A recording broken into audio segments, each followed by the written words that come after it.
professional as always. Look at your fucking soda. Is he getting soda? Hope so.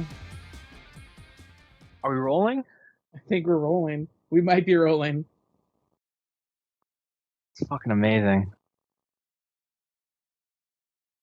Is this going? Yeah, great idea. Just have like a solid 2 minutes of dead air at the beginning.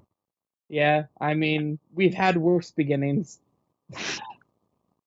That's podcasting. We've had worse beginnings, endings, and middles, so... Okay. The joke is that we just suck. Yeah, pretty much. That's the joke. I'm back from getting my diabetic snacks. How's it Great. going? You alright there? You doing good? Okay. Am I doing all right? Yeah, Yeah. it's you fucking... Jeez. Probably. It's really hot, but it's fine. It is. That's the best part about recording a podcast. You have to turn off all your fans and air conditioners. Yeah. What if he like tripped on the way back up the stairs and fucking broke his leg? It died. Oh no. And then No. just kept recording, and like 3 hours later we're like, what's going on over there? I'm back. Is the podcast happening? I don't know. Are you recording? I have been. Are we rolling? Yeah, we have been. I told you We're guys rolling? to introduce the podcast. You had one This job. All right. This is the worst. I was episode of the Are Finally downstairs. podcast. I'm leaving this in as a punishment. I don't know. Please don't. I don't know if it's a Run. punishment for the You can viewer. listen to it and change your mind real fast. Oh, okay. Yeah. Ooh, This is how okay. we're starting. Did Hold on. it get saucy while I was gone? No, it No. got nowhere. Oh, well. Everyone be- Well, everyone be no, that's the quiet. point. It's gonna be a punishment. I don't know if it's towards you guys or towards the viewer, but it's gonna be a punishment for someone. Okay. I'm sorry. All right, welcome to. Did you guys introduce her? I don't fucking know. It's Oh, I didn't was- think we were really fresh. we were. I am a man of my word. Welcome to fucking. We are finally fucking. Yep, episode 8. It's a very special episode, yeah. alright? I have a The soda in episode. my hand and I shoved like 8 pepperoni slices in my mouth, and now I'm going into this shit raw. I'm Ross. Hold on. Zach, Hold on. are we rolling? I have a. We've I have- been yeah, fucking rolling. I What have the a- fuck am I? Oh, whatever. I have an ad sponsorship. Okay, we have a sponsor for tonight. Okay. As I'm sipping on some delicious Sprite Zero TM. I thought. Diet Pepsi. I thought we were supposed. Didn't you tell us on Twitter yesterday I'll get some like crystal meth coke or whatever the fuck that shit was? It's Crystal Pepsi, Rosin. I don't fucking know. God, And I'm Ryb0rg. I only have only Pepsi right now. Yeah, we have famous artist Ryb0rg on as our first guest, and resident seasonal anime watcher Jawnsunn. Hello. You're part of the problem. You are your anime was a mistake, and you're enabling it. Sorry. Anyways, This I is really actually an enjoy this intervention. Okay. We're gonna talk about things that I don't know that we've been doing recently, that we've been enjoying recently. Some things on We've this been list are hating better than recently. others. Yeah, a little bit. Since you guys are our guests, why don't you start? Ryb0rg, I heard there's some music you have been enjoying as of late. so I bought an album today, which is a very weird concept, I guess, nowadays. When was the last album you bought before that?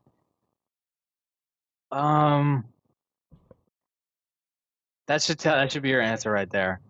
Yeah, Anyway. pretty much. That's a valid answer. So, I'm a fan of this guy named David Bazan, who is he's a singer-songwriter type, who originally was in this band called Pedro the Lion, and recently he put out an album around I think May or June called Blanco, which had is it's some new songs, some songs from like he would do like a subscriber mixtape of songs he'd been writing and send that out to people to subscribe or something like that.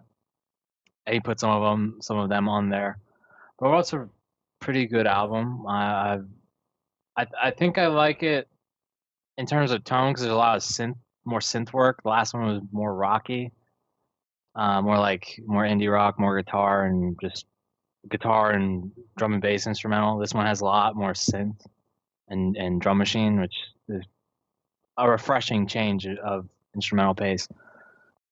But other than that, it's just a pretty good record. I recommend it to anyone who likes like indie rock or something like that. You want to know the worst thing is I think I realized through this conversation the last album I bought was Avenged Sevenfold when I was like a sophomore in high school, and now I feel really bad about my life choices up until this point. All right, Rosin, is that a worse life choice than the fact that every year I buy the new album of a K-pop group? Oh yeah, never mind. I feel better now. Okay. I don't buy any of my music, so. Oh, okay. Seasonal anime watcher and professional pirate. Wait, hold up. I do use Spotify. Does that count? Oh, okay. It's like the CSGO lotto of music. No, it's not. Spotify's fine. Okay. Does that even One way mean? to put it, I guess. Yo, guys, it's Bass Johnson. I found this really cool music site. What's it called?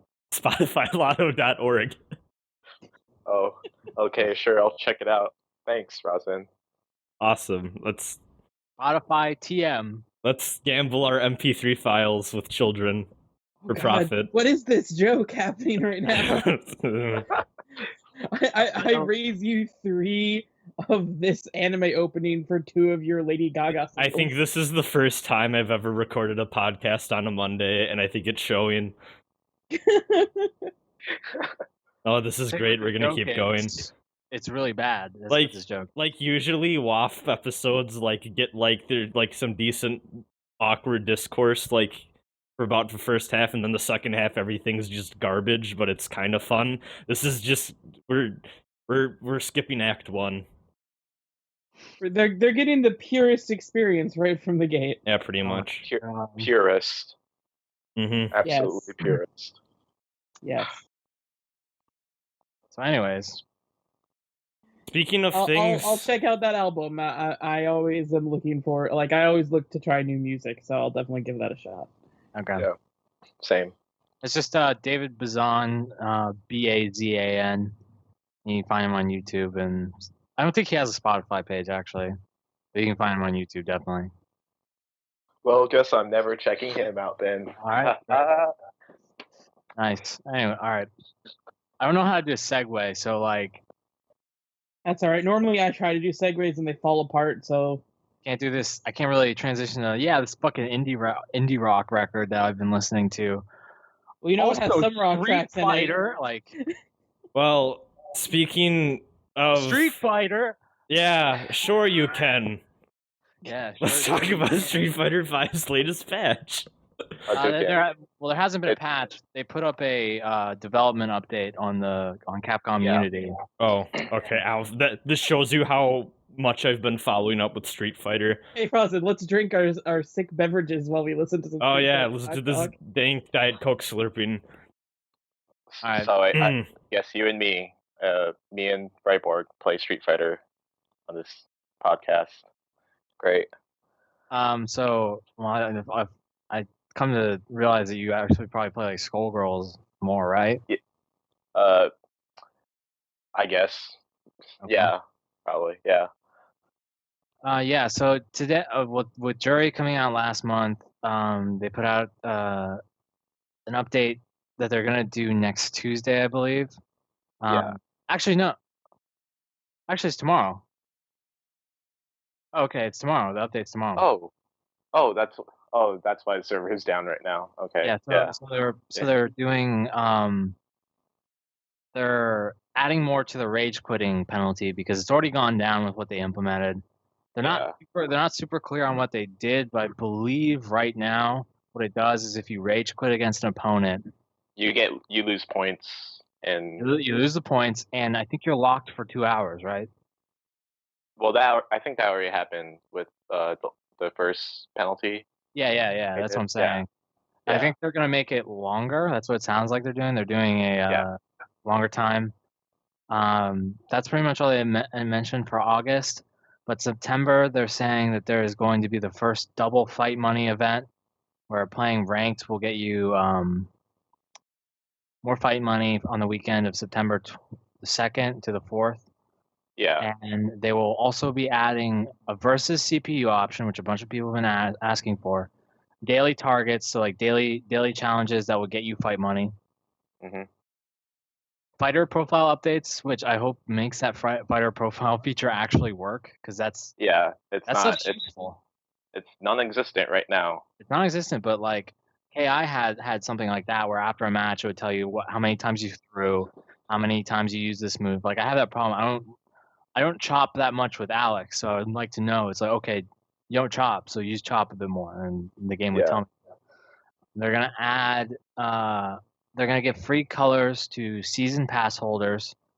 So like when you buy a premium costume, you'll get all the colors, which is nice. Which is good. Thank Yeah. God. Thank God. And then they will sell like color bundles Thank God. that you can buy via Fight Money or real money.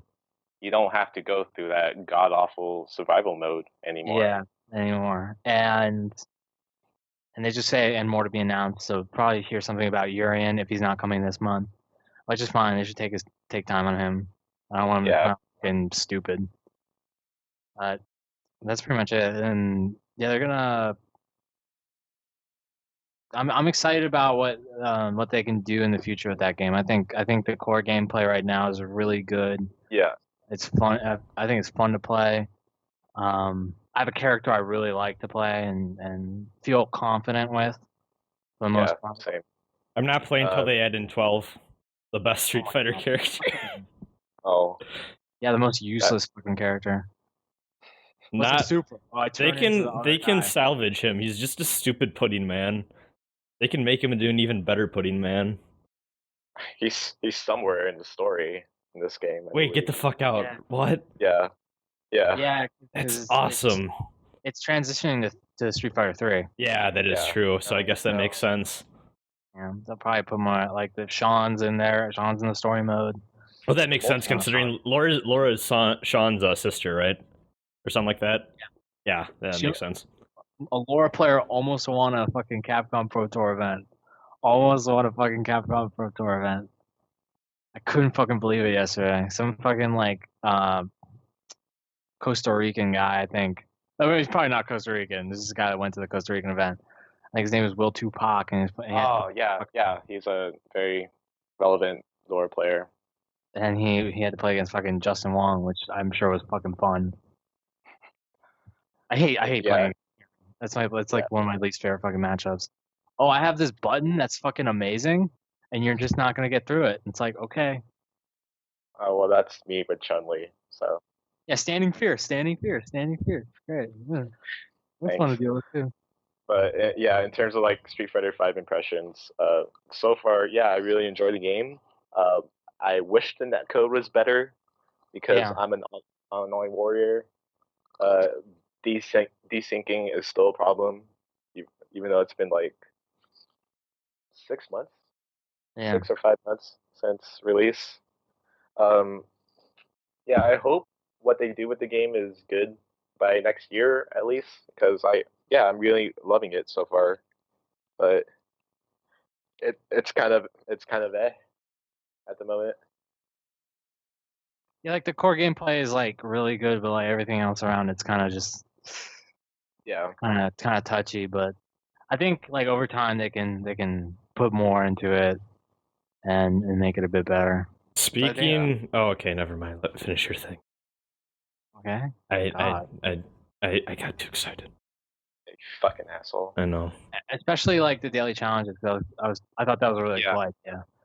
Yeah, double fight money day is really good because God, you get like 50 fight money for every match, and that's like.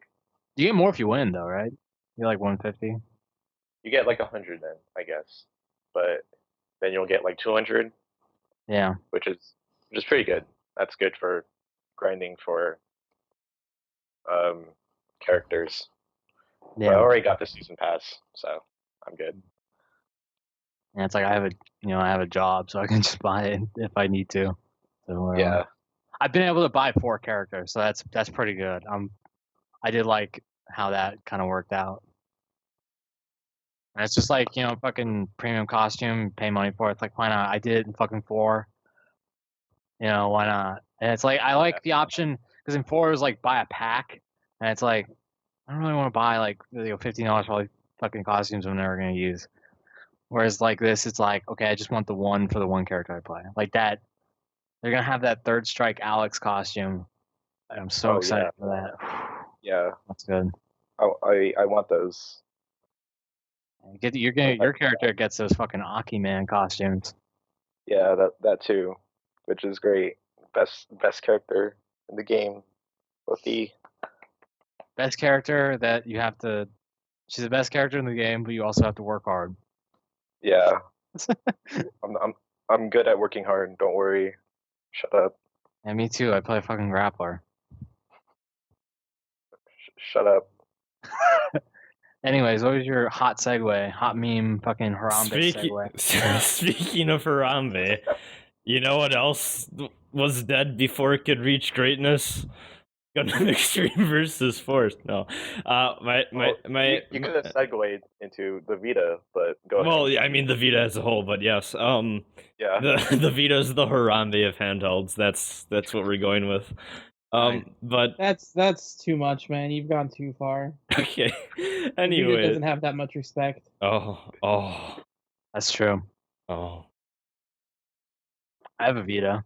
I love it. I have a Vita TV, and it's pretty rad. Yeah, I have one of those. I turned it on for the first time in months to play Gundam Extreme Versus, which my dank segue was gonna be, hey, I've also played a fighting game that has some decent core gameplay, but really fucking awful content at launch, and also had to have a versus. Well, I guess even worse. Not only did they need to patch in the versus CPU mode, they also needed to patch in the versus online multiplayer mode, because that just didn't exist. Oh yeah. So speaking of Denbuki Fighting Climax, how about that Sword Art Online? Oh no, I'm not done talking about Gundam. So, we could talk about that later. No, I wanted to segue because it's fighting games, I guess. Okay. But now we're give you shit. Now everything's wrong. Tell me about it. So Castlevania. Yeah. Oh shit. Fuck. Oh no. Final Fantasy 15's delayed just like this podcast, huh? Anyways, so yeah, it's. So for those of you who don't know, there's been a push in like the last year and a half or so, maybe 2 years now, from various companies to bring over not only a lot more Gundam anime stuff. Well, that's mostly just on Right Stuff, who they've been doing the right stuff for getting Gundam out west. A little pricey, but what anime is not, so I don't know. But yeah, but then in terms of like the video game side of things, we've always been getting those Dynasty Warriors Gundam games. Everything else kind of, like, I think the last localized Gundam game was that wasn't a Dynasty Warriors thing, was that like PS3 launch game. Yeah. That was like really bad. But yeah, like Gundam Extreme Versus, or just like Gundam Versus, I think is like the proper series name, is just like a fighting game sort of, like, yeah. The 2v2. It's a 2v2, right? Yeah, it's 2v2 primarily. It's basically like, it's, if I had to make a comparison, it'd be like the Budokai Tenkaichi, whatever the fuck. If anybody Gundam. has heard of this series, it's the virtual on of Gundam. Yeah. That's fair too. It's, and like there's kind of been a bit of a controversy. I don't know if you could even call it that, but some people were like, really? Because the one of the series that they decided to finally localize after 10 years, the last localized Gundam Versus game was like Versus Zeta Gundam, which was like in 2006 for the PS2. So they finally brought over another one, and it's a Vita. It's kind of like a downgraded Vita sort of experience that was kind of not well received in Japan, mostly because when it. So I guess one thing is right off the bat, this was supposed to be like more of like a single player design experience where you kind of have like this mission mode where that you have like a different set of like restrictions or rules or whatever, and like like you kind of select your character and then you go in and like take down how many Zakus or whatever, and then like, oh no, reinforcements come, it's Shara, and then like you have to win or whatever.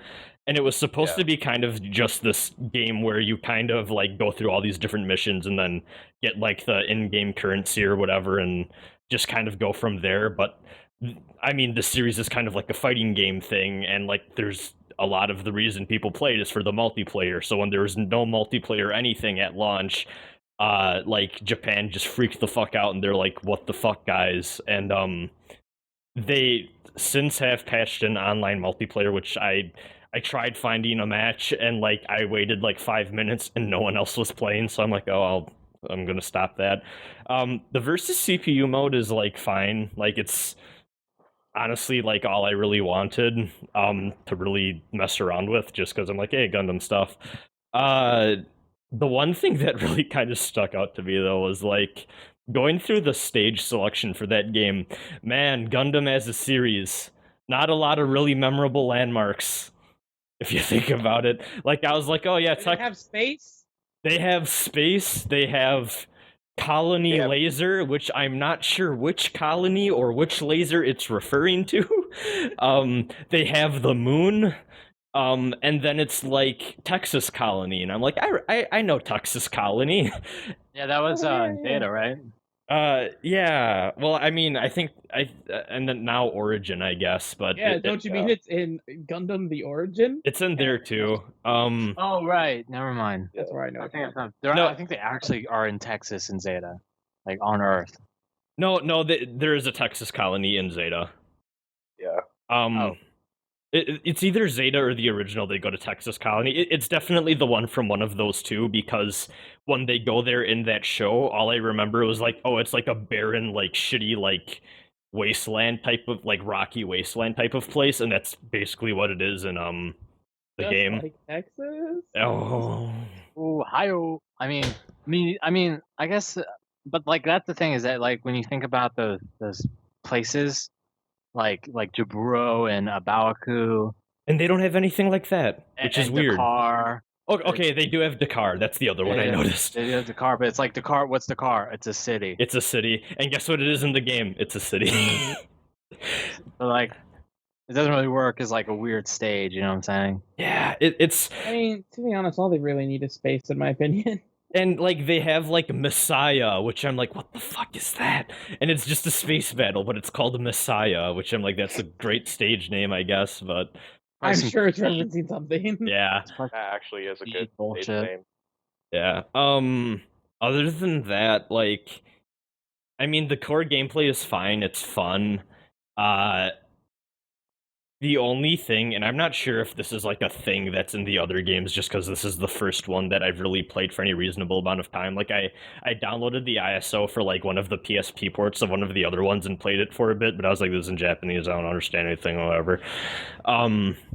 So there's an option in the versus CPU mode where if you hit triangle, the character select that's like available to you will change so that you can select that the CPU can be like, I guess like generic enemy mobile suits and also like boss characters, but the player cannot select them. They have to be a CPU teammate or a CPU enemy.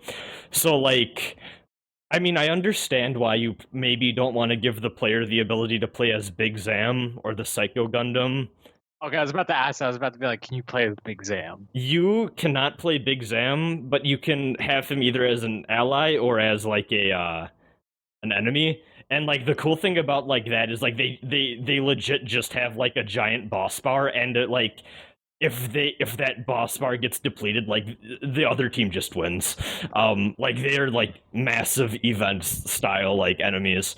Also, Big Zam has a command grab. He clamps you down between his legs and then shoots a laser out of his asshole at you, which is like the most funny shit ever. No, but like, so I understand why maybe the developers don't want you to play as those characters. That's fair, whatever, right? I don't understand why, and I get that they probably don't have like a full move set. Why the fuck can't I just play as a Zaku? Like, Or they could why? just take a lesson from One Piece Burning Blood and just make everyone broken. What? Is everybody broken in that game, or Okay, like all the characters that you like. Okay, like Shanks is kind of butt, but like Buggy is like fucking broken because Buggy has a command grab that you can't jump, and if you jump, he just grabs your feet apparently. But like, can you play as like generic enemies in that one, or? No, Oh. it's pretty much just fighting. Okay. I have a question then. Yeah. If there was someone who was just like casually into Gundam, or even like hardcore into Gundam, and they just wanted a Gundam video game where they can just like live out their little Gundam fantasies in a video game format, would you suggest they stick to the Dynasty Warrior games then? I would think. I would suggest Gundam Breaker. Hold on, segueing into that. So I would say it depends on what you want. If you want, like, yo, I want to play as Camille and team up with fucking like Char and the Red Zaku, and then fight Amuro in the RX-78 too, with like Shiro with the shitty 8th MS team Gundam backing him up, like that sort of thing is pretty. It's good for that. If you want to like actually just do like I'm in a fucking mobile suit and I'm just tearing through enemies, I'd still say stick to Dynasty Warriors Gundam.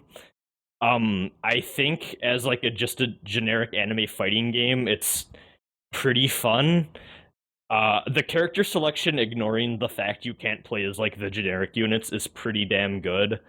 A lot of UC bias, but I mean that's to be expected. Like, Right. like Gundam Age, you can play as like the main guy and that's it. But fuck Gundam Age, so that's okay. I mean, the only thing. There was like one character. Oh yeah, you can't play as Jared from Zeta. That was the one where I was like, that's kind of weird. But other than that, they got like all the main major characters you'd want to play as for most of it. So I'd say it's good. I would maybe wait for a sale. But like I feel bad because to be honest, the only reason I bought this game was because it's very obvious this was localized as a let's test the waters sort of thing for maybe bringing some more stuff over. So I kind of put my money into this more so to send a message than to actually play the game. Okay. But that being said, I feel like I got my money's worth, but at the same time, like that's because like I'm kind of like marking out at the fact that like, oh hey, I'm in the Yakushiki and like I'm just tearing through fucking Hayaku Shiki. yeah, like I don't know, it's enjoyable, it's a fun little distraction, but I can't help but feel like, man, they should have brought over like the PS4 one or whatever, because like it's obvious that those are a much more complete experience and probably play a little bit better. Like it does feel a little rough around the edges. Like your general moves or whatever, like, hey, move the D-pad up and hit square at the same time, and this move will come out. And sometimes it feels a little stiff, but I don't know. It's okay. It's not going to be winning any awards anytime soon, but like, it's cute. It's a cute little distraction. No, but yeah, Jawnsunn brought up Gundam Breaker 3, which is kind of like more of like a, I don't really know what you classify that as. I guess you could call it like kind of a mix between Dynasty Warriors Gundam in terms of like you're going through a bunch of like, like wave after wave of generic enemy, but also you kind of control more so like the full boost game or the versus games from what I understand. But then also you have just a shit ton of like mech customization stuff because like the idea behind it is that you're not playing as like a mobile suit, you're playing as like the little gunpla like toys or whatever. Like it's like Lego Gundam. Yeah. So you get to like Which is mix and great. match and like do stuff like that. So yeah, I just as of like an hour or so ago, I imported my first Japanese video game ever, and I have Gundam Breaker 3 coming in from Amazon. So My first import was fucking terrible. What was it? Was it embarrassing? No, JoJo's Bizarre Adventure All-Star Battle. Hey, Oh, I will say, Extreme versus Force, better than All-Star Battle. I don't know. All-Star Battle I feel weird about because I admit that game is fucking terrible, but me and my friends had so much fun with that game and its bullshit that I kind of don't care. All right, I have an actual question about All-Star Battle because I asked on Twitter. I was like on Twitter yesterday, like I think I'm gonna pick up All-Star Battle for $30, and everyone yelled at me not to do it. Are those people like? Are you guys saying that from a fighting game perspective or a JoJo fan? So perspective? here's my honest. Well, here's the thing: is that, they do all the animations, all the aesthetic stuff justice. The models look fantastic. That's It's exactly my thing. That's great about it. Is Butt Cheeks is a fighting game. Yeah, so that's Okay, honestly. So if I just want to be like Kira and go bites the dusto, can I just do that and it's worth $30? It gets really boring. Is the thing? It's like you get the Okay. So like so it's But not, like it's not worth I'm not super into $30. fighting Maybe games, so maybe if it's like if you get it like $10 and you just go through the dumb story mode bullshit, sure. But like I would yeah, not. everyone told me to wait for a sale. But So- man, I Wait for just a feel like sale. it's got to be fun. here's my thing with All-Star Battle. It's a bad fighting game. I do agree though, in terms of like if you just want to play it from like the dumb anime fan like perspective thing of like I just want to see all the shit and like see it done really cool. I think it's I don't know, I feel weird because I want to say that I like Zach in your position, I'd say maybe it's not worth it just because it's like, oh, you see all the moves like once or twice and it kind of loses its luster after a while. If you had like, do you have like other people that like you could play that with or whatever? No. Okay, yeah, I would say maybe not $30 then, like 20 or lower. Maybe wait till Sure. Eyes Over Heaven is $30. That one's even worse. That one's fucking terrible. Oh, God. That one's But- so bad. So here's the thing with Eyes of Heaven though. As a single player game, isn't that one better though, or not even?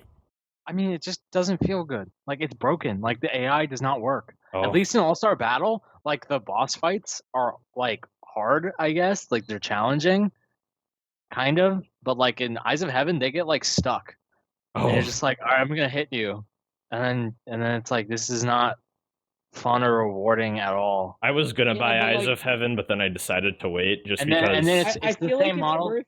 I feel like it might be worth $30 just to be able to like use the world, though. You know, like that's all I want out of it. Here's the thing is that All-Star Battle had like the cool touches that Eyes of Heaven doesn't seem to have. Like when you're fighting Jotaro against Dio, like you can do Jotaro's super input during Dio's input and like counter Dio's super. And then Jotaro goes out and he's like, I stop time. Yeah, and like every Pretty cool move, like that. every move is like a panel, which is Yeah. awesome. It's very, very cool that way. But definitely if you're just gonna play it yourself, I'd wait till it's cheaper. Yeah, just because like I feel like as a single player game, you're gonna run out of things to do pretty fast. I mean, Yeah. if you really just want to see JoJo shit like in a video game form with like the 3D models and stuff, maybe it'd be worth 30. But I feel like you might be better off waiting for a sale just because like I feel like you'd play it for a day and then get all you really could out of it, you know?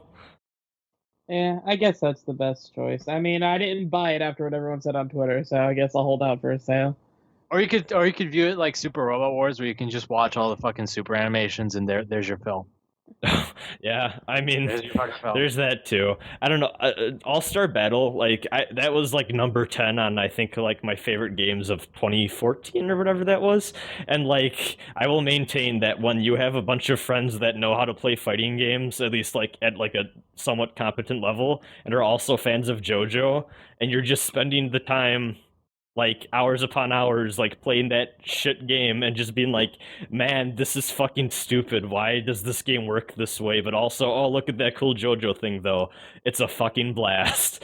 And like I've never had more fun with like a bad video game, I think, like I have that game, just because me and my friends just like had so like we just went bananas with it. Like one of my friends found like the dumb, I think like Cars has just a fucking stupid combo that like I think used to be an infinite, but like you basically bounce off of the ground like 5 times in a row, and he jumps in the air and then smashes you down, and you bounce again, and like you do that 5 times in a row, and then like there's like a little shitty like dumb like kick at the end that sends him flying, and like it's the goofiest looking garbage ever, but like we didn't care. It was so stupid.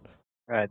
I can understand that because like at CEO, I went to CEO, which is the fighting game tournament, Capcom Pro Tour event in Orlando, where I live. Yeah. We didn't play Street Fighter in the Salty Suite. We didn't play fucking Guilty Gear. We didn't play BlazBlue. We didn't play Smash. We didn't play any of that. We played fucking One Piece Burning Blood.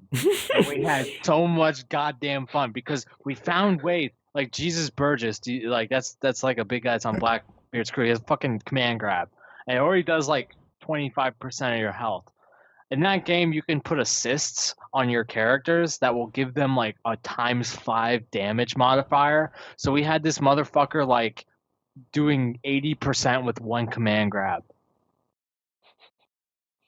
That It's sounds like fucking the worst. stupid. And like Drake turns into a fucking dinosaur for his burst, and then he has super armor.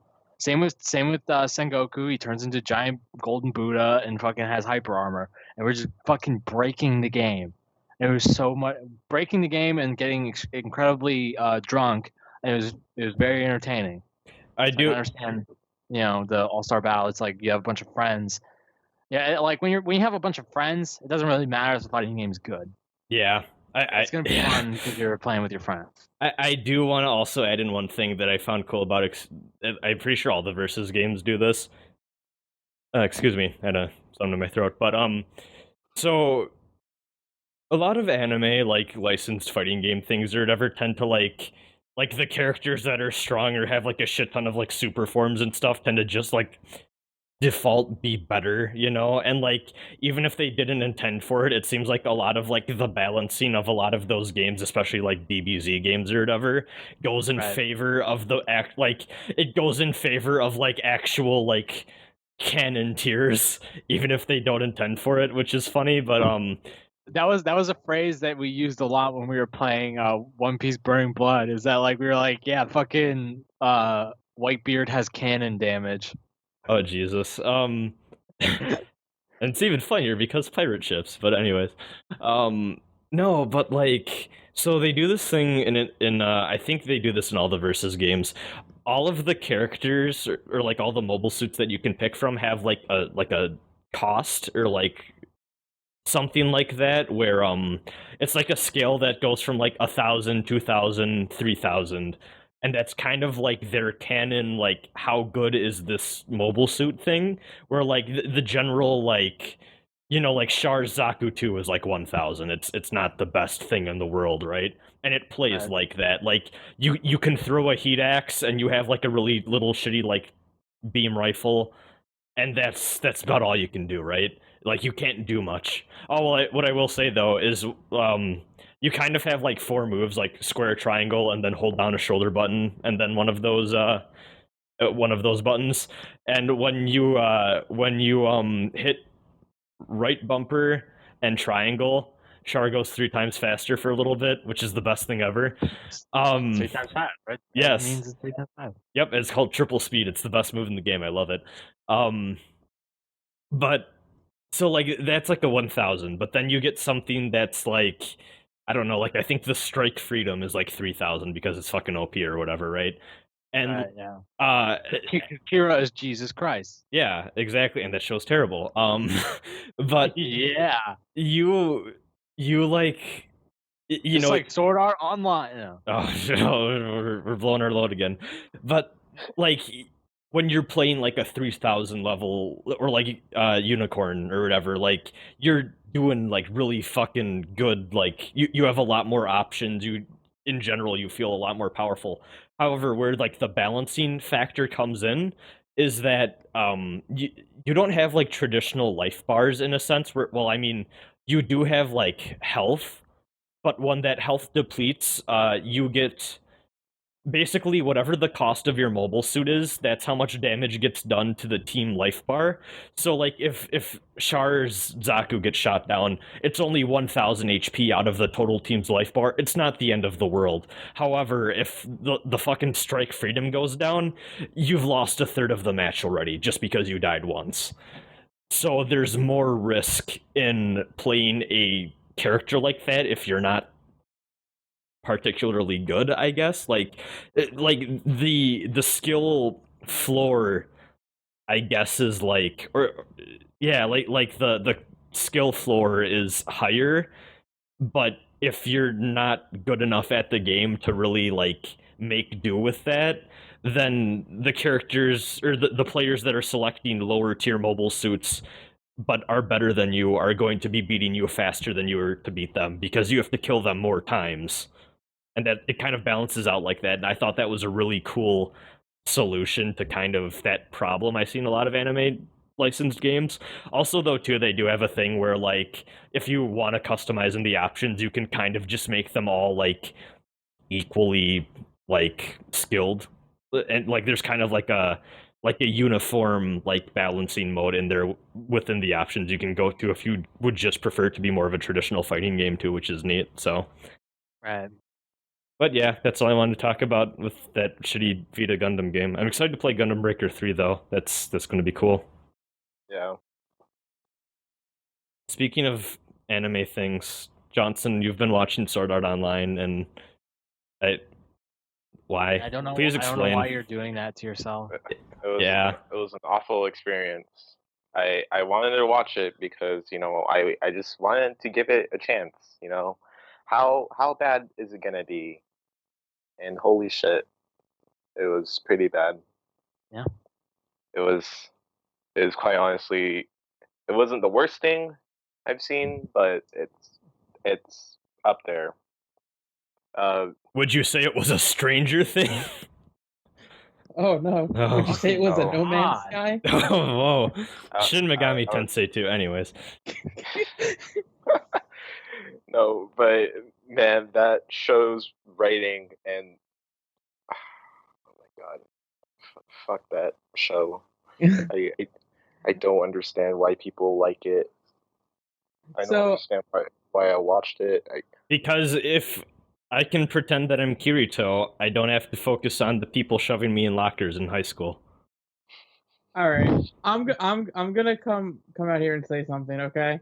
I love Sword Art Online. No, I don't. I'm not a fan, but I have friends that really love it. Oh, okay. So, you're holding your love of just Sword like- Art Online for a friend. We see how it is. You should, No, like, okay. kill- Hear kill me your out friend. here. I'm gonna stop being a shit now. I watched the first season because my friends liked it, you know. So I was like, you know what? Let me check it out. Mm-hmm.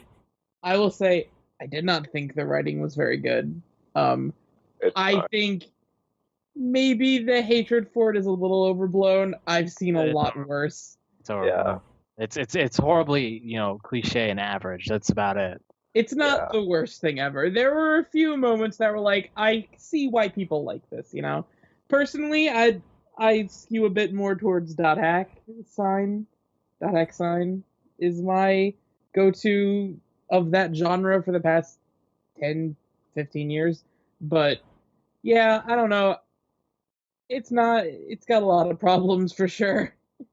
I think my thing, honestly, with that show, and like I have this with a lot of things, is if something, like, I don't know, gratuitous wish fulfillment is a thing that just really upsets me for no reason. And, like, to be fair, there's a place for it. Persona 4 is gratuitous wish fulfillment. I think it's handled pretty well in that case.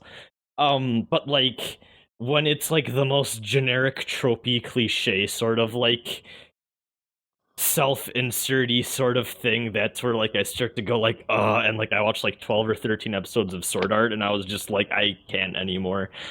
Yeah, I mean, I feel like it's fine, though. I don't know. I feel like wish fulfillment is fine. I'd rather watch that than, like, I don't know. There's so many terrible anime out there, you know? Yeah. I feel like Sword Art Online is the least of, like, sure, it may be considered the bottom of the barrel, but if it's at the bottom of the barrel, it's like, you're not scraping it, you know? Yeah. Like, it's halfway through the bottom of the barrel. Yeah. I think middle it of it. gives like a fair Oh no, not fair. An unfair like idea of what anime actually, well now that's what it is. It's just like fucking self-insert, fucking cringe-worthy harem, fucking girls with weirdly large breasts that are all Japanese but have blue and green hair. I mean, let's be fair, it was that long before Sword Art Online. I know, but it's just that concept just further got distilled. That we're gonna just take from 10 years ago and take from now and take instead of like, oh, let's like. On the other hand, I've been watching Ashita no Joe, which is a 1970s anime. Exactly 1970, directed by Osamu Dezaki, and such good storytelling, such good writing, such good character development, such good framing. Like the directors know how to use a camera, like they know how to use color, they know how to use motion and cut and edit and all that kind of stuff that you just don't see anymore. Because what my theory is, this is just how I see it, is that as you further go on, it's like how like how fucking there's that one movie trailer that every movie trailer tries to be now. You mean the one that starts with slow piano music? And then ends with the witty one-liner joke every fucking time. Everything has led and then to there's this. like the yeah, that shit. That's how I view kind of how anime is. It's like, oh, they did this one thing, so we all have to do that. No, you're absolutely right. And I remember like where's there like 10 years ago it was K-On!, like, or maybe not 10 years ago, but like I remember K-On! Came out, and then for a good 5 years everything was that style, and now I feel like Sword Art Online is the new thing that everything is trying to be. So I see what you're saying. I think yeah, it is more so just a fact of like, of the things that are painfully generic and a lot of people don't like about anime, it is emblematic of that more so than anything. Because I do agree, like, I think there are like probably, because I mean, there every season it seems like now there's a fucking like trapped in an MMO thing or whatever, and like the heck got to that shit years ago. Yeah, but I mean, like, I feel like all of those, like, there has to be at least a couple that are just the worst, like, more so than Sword Art, the worst thing ever, like, there has to be a couple of those that are just like objectively just shit garbage. No one ever would like this ever. But also the issue with that is that the populace that watches this, when it's not this like, when a show is slightly better than these shows that are like solid 5s and 6s, it's like fucking amazing. It's like the best. It's like fucking Citizen Kane, man. It's the best thing that was ever made, and then they move on to the next season where it's like, oh, now this is the best thing ever. Yeah, you know what? I had that feeling when I watched Kill la Kill and I wasn't impressed, and I'm like, I know like the whole like, oh, saved anime meme thing is like, I mean that kind of is what that meme is, but I'm like, wow, if Kill la Kill is honestly what you guys are like, and I mean like that show's fine, like I didn't like it, but like it's a fine show or whatever. It's like, if this is what you guys are like praising as like a masterpiece, I'm like, wow, it's kind of this is kind of it's rough shape. It's the Michael Bay thing again, where it's like our visual comprehension. Our visual comprehension as a society has gone up. We can observe more and take in more visual stimulus, no problem. But our visual literacy has gone down. We don't know what any of what we're seeing means. No one in the general populace can really tell you why Michael Bay's camera work is not very good, as opposed to someone like Spielberg or Kubrick, or and it happens the same way with this, that these people just watch it because it's fucking popular. It's a slop that's coming out and they're just gonna eat it. And it looks pretty. And it looks pretty. Whereas like you don't get like the rare gems like fucking Ping Pong the animation a couple years ago, where it's intimate. Really good. it's intimate. It's telling such a good story. It has these fantastic characters, and that's just. I'm glad it did get some critical praise because it did win Anime of the Year, which was nice to hear. And and you just don't get stuff like that all the time. Which it would be. I think it would be bad if you got stuff all the time. Whereas we're also experiencing something like that in America with fucking 10 Marvel movies every fucking summer, and oh well, now we need to make 10 fucking Marvel Netflix shows, and it's just gonna fucking collapse the fucking economy for. Did you see that fucking tweet? I don't know, Ryb0rg, you may have been the person that retweeted I this. did retweet it. Okay. Yeah, exactly what I'm referencing. Yeah, is in the movie list for 2018 is fucking unsustainable. Like it's like 10 fucking Marvel movies like for the year. It's like, are you trying to like? Yeah, because you have the X-Men movies, which are like separately made from the Gambit. Yeah, you apparently have Gambit, a fucking Gambit. Who the fuck wants to watch a Gambit movie? I guarantee you, there are a lot of people that want to watch There's probably a lot of people that want to watch fucking like. Yeah, no, they think they want to watch a Gambit movie. But what if they're big fans of Gambit, though? Yeah, but what's a Gambit movie? We'll see in 2018. That's like let's take fucking Black Panther and make a fucking Black Panther movie. Let's take Ant-Man because that was a fucking success. It's like I just don't get. It's like okay, it's like Wolverine, fine, because it's fucking Wolverine. But it's like Gambit, like. I think at least for the Marvel side of things, the worst those get, I think, are like painfully. Like I thought Ant-Man was the most 5 out of 10, and that was an okay movie I've ever seen, like, in recent memory. At least that's still better than, like, oh god, I watched 20 minutes of that Suicide Squad cam rip, and, like, fuck. So I honestly, I think one of the main things that's happening with this is that the Marvel movies in particular and all these other comic movies are kind of taking an approach to movies the same way they take the approach to comic books, which is there's a lot of it, and well, no, there's a lot of it, and necessarily there will be some people that will want to see them all, but I feel like a lot of people will just end up picking and choosing the ones that they want to see based on the characters they like.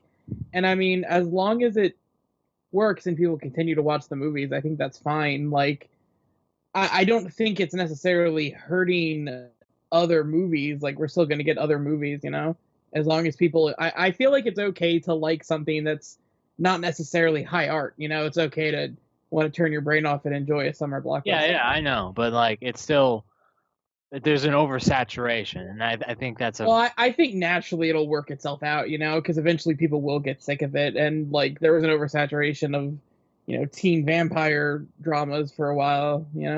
I think we've already kind of reached the point where if you look at the drop-off for movies this year, and I mean Batman v Superman, Suicide Squad notwithstanding, because those were just terrible and word of mouth got around, like even for like that X-Men movie, or I think even Deadpool, it seems more than ever there is a massive amount of people going to these things week 1, and then week 2, it kind of just drops off.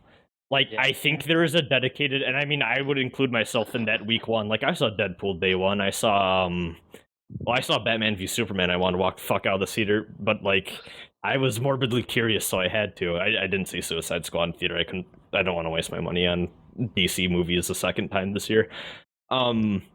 So like, I feel like there's that core group that is gonna go to these week 1 for a while.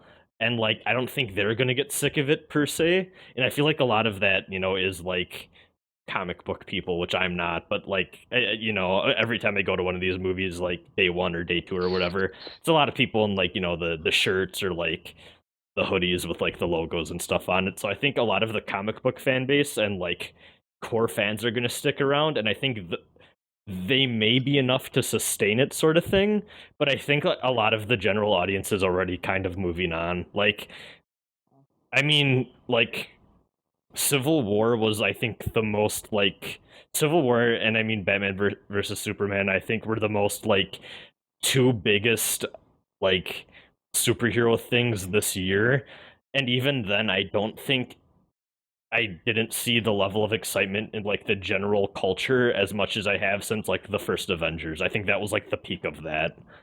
And the conversation also ends a lot sooner. You know, people talked about the first Avengers for over a year. Yeah. Civil War after a month, no one really mentioned it. You know. Yeah, exactly. Sword Art Online's still going though. Oh, New stuff announced. Yeah. Wait, is it? Yeah. Yeah, there's like a Yeah. third season and a movie coming out. What the fuck? Yeah. well, There's a that's- live Yeah, action show, right? Oh yeah, there's a live action like English show coming out. I think Oh I my- want to go Sword Art offline for the rest of this conversation. No, Hey. okay. So the thing about Sword Art Online is, did you guys get to the second major arc of that anime? No.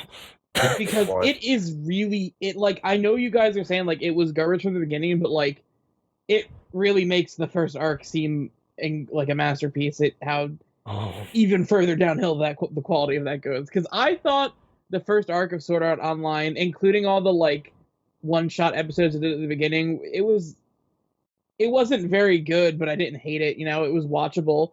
I got why my friends liked it. Man, they did not know how to handle continuing that story into this. I guess the second novel originally. Wait, hold on a second. From what I know, doesn't he become like a fucking special agent of like MMO crime or something No, like? that's the second. Yeah, that's season. the. Oh, Oh, yeah. God, fuck everything. The second arc is literally just. I guess we'll just do like the girlfriend gets kidnapped or something, Oh no. and that's just the plot. Is that the one where like the dude like just like licks her face for like a minute or something? Yeah, Okay, yeah, I've seen those gifs and I'm like, oh, this looks not very good. awful. Yeah. Anime was I a couldn't- mistake. I couldn't deal with that first arc, honestly. It like once there's 3 ass shots in like a mystery scene that's supposed to be a very serious moment in that show, but they have an ass in the frame. I said no, not today. You know I what does have- that plot better without having asses in the frame? What? Bad hack. Dot hack. It was. I will It also did it like 15 years ago. I will say though, as somebody who watches recent seasonal anime, I like the classic RE0. I will say that yeah, I think you guys are kind of right. I mean, there's a few that do come out that are Slightly above average, yeah. Like Berserk 2016. Don't watch that show, it's garbage. Anyways, carry on. I just wanted to throw that jab in there. I don't know how to continue on with that kind of jab. Why does the but- Muso game look fucking better than like a fucking show? Like, because it has Muso money games are and great. a schedule. yo, I'm gonna buy the shit out of that Muso game. It looks pretty good. I'm excited. No, it looks like visually, it looks fucking great. Yeah, I mean, it's gonna be a Muso game. I mean, Hyrule Warriors was good, so hopefully they like. Have you like recent Muso games have all been pretty great, honestly. Yeah. Except Like Dynasty Warriors 8 and Samurai Warriors 4 were really good. I don't care what anyone says. Okay, so like, except for Hokuto no Ken 2, that was fucking terrible. I didn't play that one. I don't know why it was worse than the first one. Like, it's Well, we live in a world too where the fucking Afro Samurai 2 game that like came out was so bad that like they had to delist it from PSN. Like, I think. and refund it. Oh no, I didn't know that part. I don't Yeah. think it's going to be an official Muso game, but you know at some point there's going to be a Sword Art Online Muso style game. There's got to be. yeah. Oh, also, I want to point out that that Afro Samurai 2 game was not a Muso game, and I know that. I was just talking about shitty anime licensed games because I knew someone is typing a comment right now to correct me, which also reminds me something I wanted to start the podcast with. Hey, Zach, you were wrong about Nier. It wasn't like changed in localization. There are 2 versions of that game. Okay, no, hold on. Oh, okay. Oh no. I know, and my argument is this. Oh, okay. The version that we got was the one they intended to have like for American audiences. I know it was also released in Japan, but we specifically got the one that they made for Xbox, you know? Okay. That's what I meant. I did misspeak. I'm sorry. Okay. Jeez. It's still, come on. You know what I meant, guys. No, we didn't. We're correcting you. The version we got was a version specifically made for Western audiences, while the Japanese version, like the version made for Japanese audiences, originally had something different. And also part of that is on my bad because I totally knew, like, that was... I don't know if I could say I knew you misspoke, but I knew that, like, it wasn't, like, changed. I didn't say anything, so whatever, it's on me, too. I mean, like, I also knew, and I just, like, you know, we were in the moment, so I kept going with it, but, like, I still think it was a valid thing to bring up, you know? Yeah, no, that's fair. I'm sorry, I know. I received 14... No, there's, like, 2 people said a thing, so... I'm gonna play Drakengard 1 next time that I'm,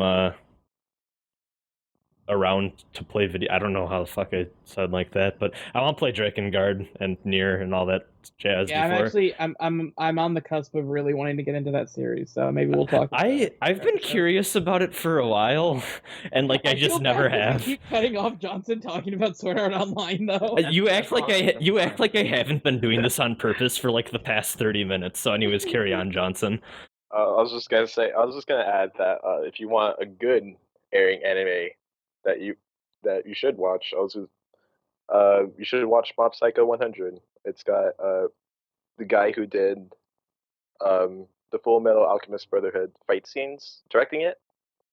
So it's a very stylish anime, and it's got the writer of One Punch Man behind it, and it's got good character development. Yeah. Seasonal anime. Seasonal anime. So much. Seasonal anime. You know what isn't seasonal? Stranger Things? Yeah, because it's a Netflix original. So it doesn't come out every season. It comes out when they're done with the season. Okay. So Zach, we watched Stranger Things. Stranger Things is a really good show. It's really good, and we can't talk much about it because spoilers. But honestly, there's only a couple things I want to talk about with Stranger Things. There's a moment where a fucking song that was in the Metal Gear Solid 5 trailer started to play, and like I couldn't contain my laughter. I like died. The garbage song? No, I wish. It was the New Order. Oh, Elegia? Yeah. Like, that plays at a very opportune moment, actually, for that song. Good song, man. It's a good fucking song. Yeah, I know. And I was like, why is this sound? And then I started laughing my ass off, because I'm like, oh, this is a fucking Metal Gear song. No. New Order's great. New Order's a very good band. I also really like Garbage, actually, but... Yeah. Me too. Well, we know you just talked about it, but no, what was I gonna say? Oh yeah, no, the only thing I really want to talk about with Stranger Things is like everyone kind of knows, like, oh, it's a throwback to, like, you know, the 80s and all that, and a lot of different influence from like Spielberg to Stephen King to like, you know, just a bunch of random shit thrown in there. That's why I hear it's an unoffensive throwback to the 80s. Exactly. Unlike Kung Fury. Kung Fury's dumb. Yeah, it is very tactful. Very yes. respectful. Yes, and it's portrayal of that decade, which I mean, there are some things that are on the nose, or like the only thing that really stuck out to me is like there's a point where, like, I mean, I guess this isn't even like just the 80s, but like there's a part where it's just like, oh, the kid's gonna be playing around with the Millennium Falcon, and I don't know why that one stuck out to me as like, okay, that's a little out there, but I mean, like, hey, at the time period, kids were fucking obsessed with Star Wars, so who cares? Unlike now, you know. Yeah. No. No. All these fucking 20-year-olds are like, yo, man, fucking, I got a Star Wars tattoo. All these fucking idiots I know. I have Kylo Ren on my back now. But like, no, it's just really good. So my favorite thing about that show is going into it expecting them just to do the cliche, like, just playing all the cliches and stuff of like horror movie and horror TV show characters straight, because I was like, oh, it's like an homage or like a throwback, so they're just gonna play all the characters straight, but like maybe do it cool or whatever. But they actually make a lot of characters that start out as cliches and like move them and do stuff with them and progress them in a way that it's like, oh, these are really multifaceted and interesting, deep people. Like, they're actual people. They're not stereotypes. my favorite too is there's Steve. Unlike anime. Yes. There's Steve, who is like a like an asshole, like jock kid kind, like he's the generic kind of like cool kid who like skips class and bullies the other kids Cigarettes. and yeah, he smokes cigarettes and he has a cool car and like he slept with girls. oh yeah, and Yeah, he's got the second base. so they do a thing with him where like he's you know, he's kind of just that character, right? But then they kind of hint at like, you know, he's not actually like the worst guy. Like he can actually be really caring and pretty like nice when he wants to be.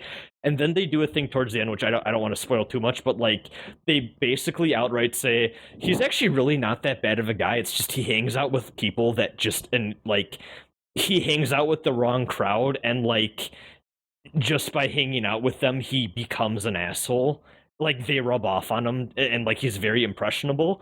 And like, man, there is this one person I went to high school with that like literally the exact same thing of like, you are just like one of the nicest people ever until you start hanging out with like this crowd, and then you try so hard for like attention and you just become the biggest asshole. And I think now he's like dealing drugs somewhere in like the Southwest around, I don't know where fuck that guy ended up, but the last thing I heard, he was dealing drugs. But like he reminded me of like that high school memory of just like, yeah, there's the dude who's like fine when you're talking to him alone, and then as soon as there's like another person there, he's just like the biggest dick.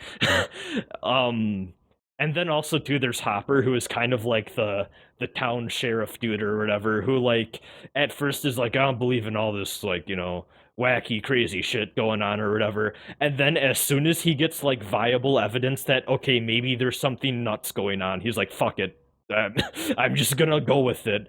And it's really interesting what they do with all those characters.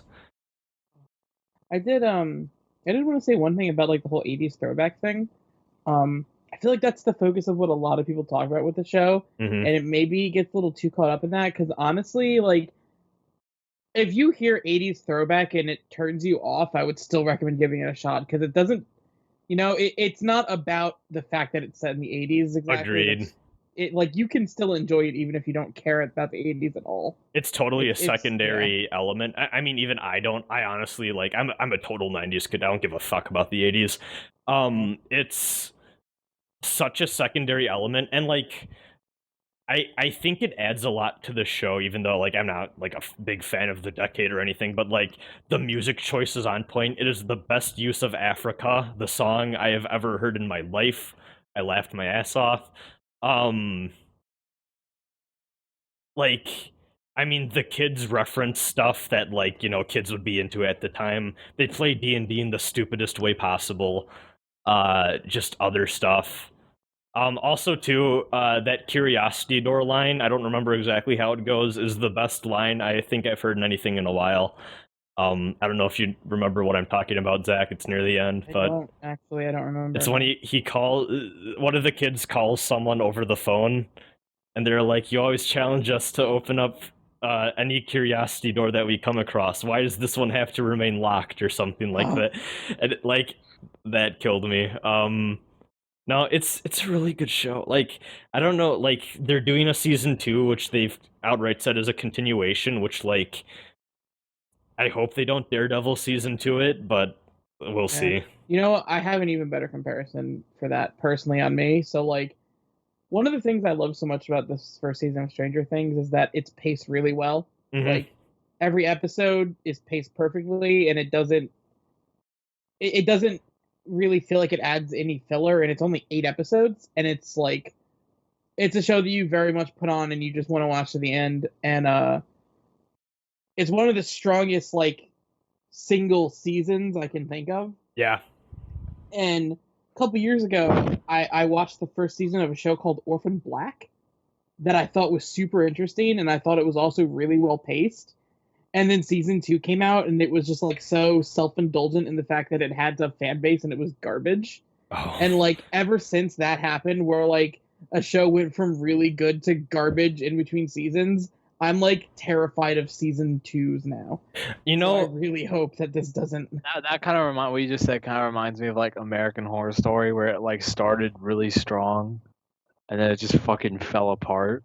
Yeah. 'Cause American Horror Story had like aesthetically and musically and all like acting wise, it started so strong. It had a lot of good stuff going for it, and then it just shit the fucking bed. and don't they also do a thing where like every season it's like a new story, but like the same actors or something? Yeah. It's fucking Some weird. of the same actors, yeah. No, I think I've seen that show is just fucking terrible. I've seen a lot of people like, you know, say like, oh, I wish it was an anthology thing instead of just like a continuing story about this town, and I kind of agree. Like, I would have been happy if this story ended here and then they moved on to like, you know, like, I don't know if you guys have ever seen like the third Halloween movie, but I kind of love that Yeah. that movie was just something completely different. And like I kind of want the same from like, or I would have wanted the same from the series. I think where it's like there's just a different, maybe even do different decades. You know, like hey, here's like a '90s thing or whatever. You know, but JoJo's Stranger Journey. oh boy, It's the Giorgio. More I can't make that joke. It's a fuck. I'm like fucking turning into spaghetti trying to make this joke. I'll cut it out. Never Don't worry. mind. You won't be spaghetti on this podcast. No, keep it in. Okay. You Keep it can in. fix That's that spaghetti. Haha, JoJo. Oh, JoJo. Damn. Nice. I haven't watched enough Part 4 to care about Actually, I at the just moment. finished reading the manga of Part 4 today. Rank them. Rank the parts now. Do it. Don't. You know what? Honestly, it changes for me. Okay. The longer I've spent away from Part 3, the more I like it because I forget all of the filler bullshit. So right now, I feel like it's 4, 3, 2, 1, but it's probably actually 4, 2, 3, 1. I like 1 like way more than 2 and 3. I like 1 a lot. I like 1 more than I think most people like 1. But Same. It's just, it honestly, I don't know. I guess it was just because it was shorter that it doesn't. Maybe just because I watched it longer ago. I feel like it's very much like just a beginning, you know. Yeah, a lot of people really actually seem to kind of shit on Phantom Blood, and I don't think it deserves it at all. Yeah. Like, I think Phantom Blood is great. it's more generic than the other parts, but I still thought it was really enjoyable for just a I shonen don't think thing. I don't think it's as generic as in terms of structure and like Yeah. writing structure. In terms of against like Part 3. Part 3 is more like Oh yeah, I agree. boring Well, shonen where it's like monster of the week, whereas like Yeah. Part 1's kind of like fucking weird sociopath vampire Stoker, Hokuto no Ken weirdness that I kinda respect how there are like 3 different places where part 1 could have just ended and they don't. Like, no, you didn't solve the problem though, and it's like fuck. I love that. That's great. So I think And the then- main thing though. Oh, go ahead. I was just gonna say, and then Part 7 he actually wrote well. I'm not there yet. I started Part 5, so we'll see when I get to Part 7 how I feel about that. But I mean, I think Part 5. I think Part 5 is a lot like Part 3, but it's like a. I don't want to say better. It's a more interesting style of the way that Part 3 is, where it's like a very linear structure, and it's like they just fight a bunch of henchmen basically. well, that's actually what I was gonna bring up though, because like Part 1 was very. I mean, like Part 1, you had those like guys in the middle that they fought, but mostly it was just about Dio, you know. Yeah. And I think starting with Part 2, but especially Parts 3 and 4, with the stands in Parts 3 and 4, I think the fights are more interesting with the stands because it allows for more like Different gimmicks? shit. Yeah. Yeah, more and gimmicks. Yeah. I like that there's a lot of fights where it's not just like he's stronger, we have to beat him by being stronger. It's like let's figure out what he is and then how to deal with it. Yeah. And that's a lot of that's very entertaining for me. That's the one thing I don't like about the Part 3 is because just Jotaro just punches him really hard. Yeah, I do think 3 retroactively, and Zach, maybe you don't feel this now, but you may after you read. Well, I mean, you've read 4, but like 4 and 5 do a lot of really creative stand battles in that style. If you look back on 3, there's actually a lot of like things where it's like, oh, the stand has a weird power. Oh, Jotaro punches it, and then it's done. And like, yeah, and that's really cool once in a while. yeah, But maybe it happen a few times because it's a funny joke after like 3 really complex fights to have one that's just this guy has crazy powers, but Jotaro's strong, so he punches him. That's fun. Except for the But, Darby yeah. one. Except for the Darby one where he actually does have to play with him. That one was interesting because it was seeing Yeah. Jotaro not just beat the shit out of someone. I think my thing with part 5 is, like you said, it does feel a lot. So, like, part 5 to me is a very interesting mix of the structure of 3 with a lot of the more creative elements of 4. I think my thing with 5 though is just like I didn't give a shit about anyone other than maybe Bruno, and like that kind of killed it for me. And also too, like, there's a lot of points in part 5 where like it's very obvious Araki kind of like goes a little too nuts with it. Like Fugo, just there's a character in part 5 that is forced to leave the story because Araki's like, oh, I made his character like stand way too strong. Way too strong. The antagonist and like final battle is like the most. So okay, I will admit the ending of part 3 is a total Deus Ex Machina. It's a cool Deus Ex Machina. Part 5's ending is the most obvious, like, you shoved that right out of your asshole I've seen in, like, anything in a while. It's very gratuitous in that regard, and that also really bummed me out, but... And with part 6. Oh boy, can't wait. And then part 7 is just, overall, it's just... The thing is that, like, 1 through 6, the character development feels shallow. It doesn't really go anywhere. Whereas in part 7, like, those characters really change and really grow with each other. And I find that really satisfying. And all the stand gimmicks, it's part 7's more the journey, I guess. Well, I mean, there was a shift in, like, I mean, they changed magazines, I know. And like it changed demographics entirely. Yeah, and like I was about to say, there seems like it seems like there was a shift in maturity with like that part, which it did change from weekly to monthly. So it was longer chapters and overall just longer. So it was like 20 50-page chapters and like 22 volumes, I think, total. And I just really like that part for the characters, for the where they go, what he does with them. So like how there's like always a Zappelli, and so there's William Zappelli and then there's Caesar. William is more of a teacher, more of a mature authority figure to Jonathan, whereas Caesar is more the rival friend, and he kind of combines that character into one character in part 7, which is like the companion friend rival who is also the teacher to Johnny Joestar, and that foil and how they develop together is really, really well written. Man, this is like partially just like my personal bias, but like also too like kind of cool that like you have a main character that's disabled. I respect that.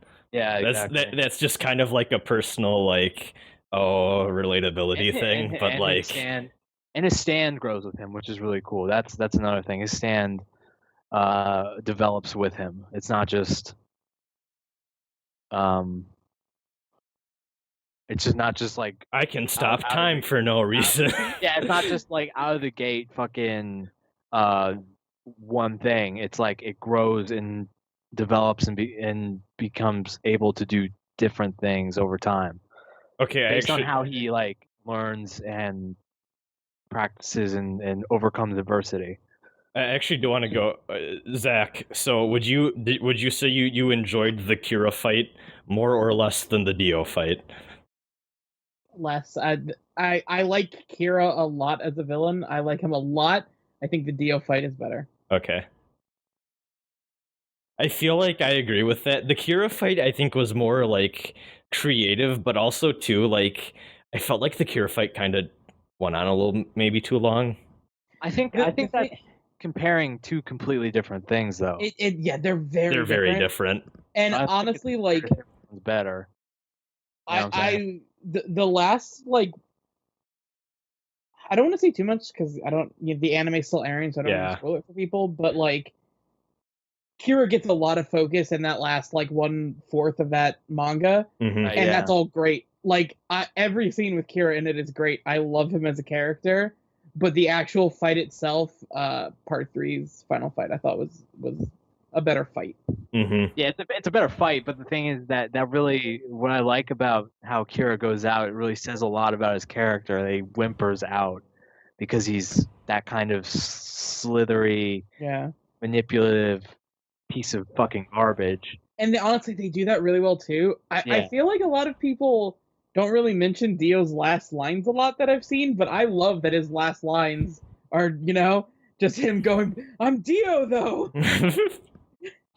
It's Kono Dio ga. Yeah, it's great. Also, too, I enjoy the team effort that takes place in that final Part 4 fight. Whereas, like, it was kind of there in Part 3, but like at the end, like Jotaro and Dio are gonna fucking like do this thing. In fucking Part 4, it is a kooky team effort, and I love it. Diamond is Unbreakable is fantastic. My so good. Yeah, my part ranking is 2, 4. Well, 2, 4, 3, 1, 5. I don't know where 6 is gonna end up, but like I keep getting like a couple volumes into 6 and get like really bored and stop. That's how it was for me. It's just really boring to me. It's really boring. Unfortunately, the fights take too long. That's one of my issues, that like the fights take way too long. Also, too, like, is that entire thing set pretty much in that prison only? Pretty much, except for like the last like. That doesn't interest me. Like I feel bad saying that, but like I don't care about that sort of thing. I don't know. Yeah.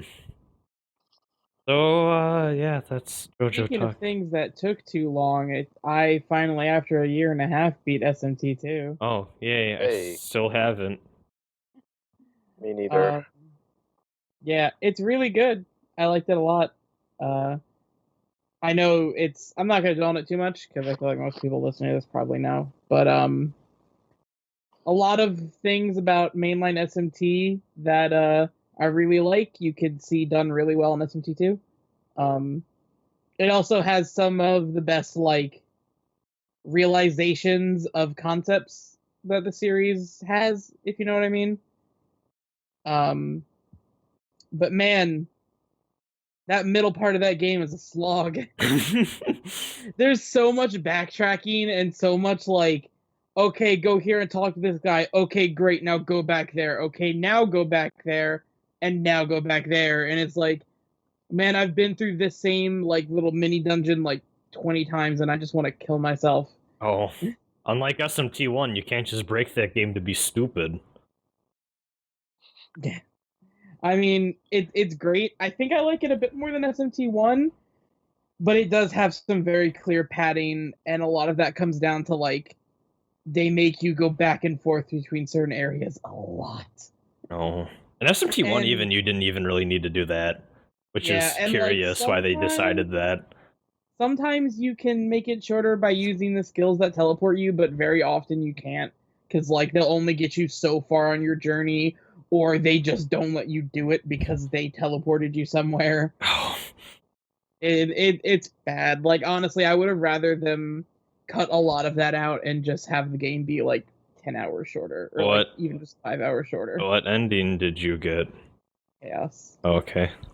And let me tell you, man, it's a good Chaos ending. And it's got probably the best, like, confrontation. If you know what I mean, you know what I mean. Oh yeah.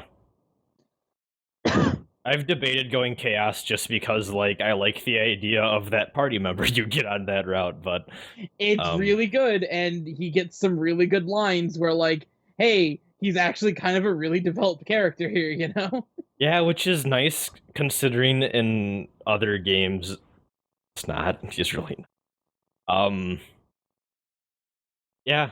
I like he seems that's where he seems most. I don't know why the fuck we're avoiding spoilers for a 2-decade-old game. Fucking Lucifer. So You fight God. I don't know why I started. And by wording the it way, like you fight God at the end of fucking Shin Megami Tensei if you didn't know. Yeah, so Lucifer seems the most of like an actual fucking character in SMT2 than anything else from what I can see.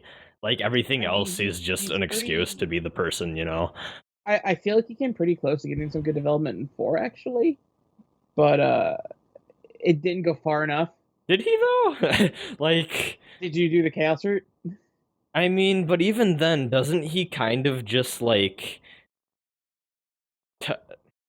I don't really So, know if that's like mostly- super development, but It's not. Like I said, it comes close. In the fact that, like, okay. he gets a few lines where he's like, when you fight some of the later bosses, and they're like, "Man, I used to know you, and it's a shame that you're, acting like this." But it never really goes beyond just having 1 or 2 zingers, Yeah. And in 2, it's like they go that extra step where it's like, maybe it's just me reading into it, but I felt like, you know what? Yeah, this guy's actually kind of a character in here. Which is good. Yeah. I hope it's good in Apocalypse. Okay, in Apocalypse, if he's not a character, they have no fucking excuse. Like, I'm fully expecting Merkaba and, like, Lucifer need to be, like, around more, you know? Like, they have we'll to be. see. I have no, like, I know what the final boss of Apocalypse is. I know nothing else about that game's story, so I don't know where it's gonna go. We'll see. Yeah. But I'd like to see more of those characters if they are part of the plot. Well, considering that it starts and they're, like, there, Yeah. I would be shocked if they're mostly ignored. That would be disappointing to me. They got fancy-ass new redesigns and everything, so... But yeah, no, SMT2, man, those last few boss fights are tough, too. Really good. Like, way better than any of the boss fights in SMT1, in my opinion. The avatars of Yahweh? Yeah. Yeah. And, Satan and himself, Yeah. I've beaten Like, those last 2 especially, man, they're good. I've beaten 1 JRPG. I lied. Oh, what is it? It was Shin Megami Tensei 4. That's a good one. Oh, It was a good game. right. Yeah. I beat that one too. I've gotten here's my because I like Shin Megami Tensei in terms of like tone and characters. I think it's super interesting. I've put like 20 hours in the Digital Devil Saga and I got bored.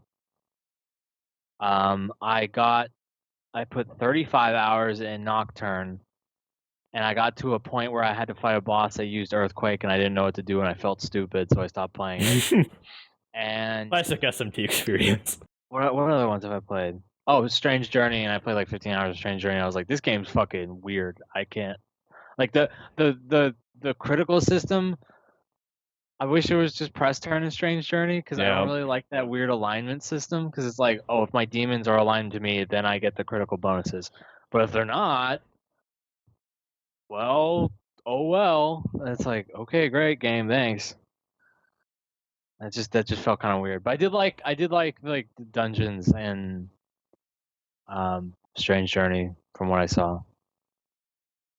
And that's pretty much all I've ever done with. Oh, and I tried Persona 4. I didn't like it that much. I tried Persona 3. I didn't like it that much. I like Persona 2 way better for some reason. You're definitely not alone in that. A lot of people feel that way. Yeah. Disgusting. Absolutely. I like those characters way more. Like Ikichi's my shit. That's Well, my it's dude. like the most, Yeah. like, that's the one Mega 10 game where everyone's like, this is probably the best written one. Like, that's the one that is the general consensus. Like, I really need to play that. I do too. Like, I on my fucking tablet, I have like the Persona 1, Persona 2 like ISOs on my PSP emulator, and like I just need to like do it, you know. But like even I'm probably just gonna play those games on easy because at this point I couldn't be fucking bothered with those games and how they play. But like, I just want to see the story, you know. So one day I'll probably go through. But Yeah. I enjoy Persona 2's writing. I just don't enjoy the game flow of that game, really. But I played the PS1 version, so I don't know how much has changed on PSP. I've actually heard that in some ways the PSP version is actually slower. Yeah. Like, I heard once it really gets going, you can actually get through battles faster in the PS1 version than the PSP version.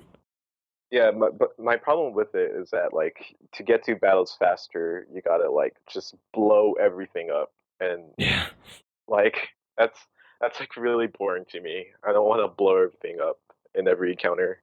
Well, I think that's the thing with SMT that really, like, I mean, I played Persona 3 at a time where, like, JRPGs have always been my favorite genre of video game, but, like, Persona 3 came to me at a time where, like, I was kind of getting out of them and I felt kind of jaded with them, which I guess was pretty easy. Same.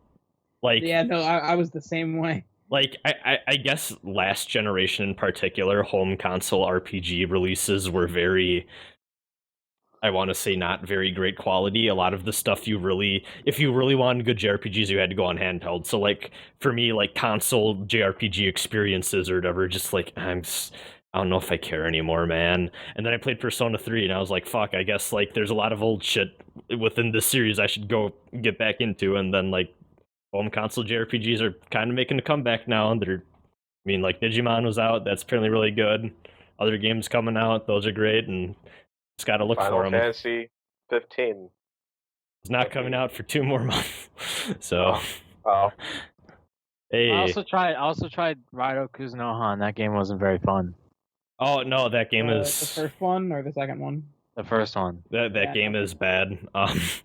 That game has a lot of really cool ideas that are marred by a terrible combat system. That game's combat system is the weirdest thing to me because I didn't even dislike it. I was just like, that was the most like non-feeling I've ever gotten out of a video game ever, where I'm like, I'm playing a video game right now. Okay. Like, I just felt nothing. I didn't even like dislike it. I was just like, this is so nothing that I can't have emotions over it. It was the Second most. one's a lot better though. Oh yeah, but I need to play the first one first. I'm that person, you know.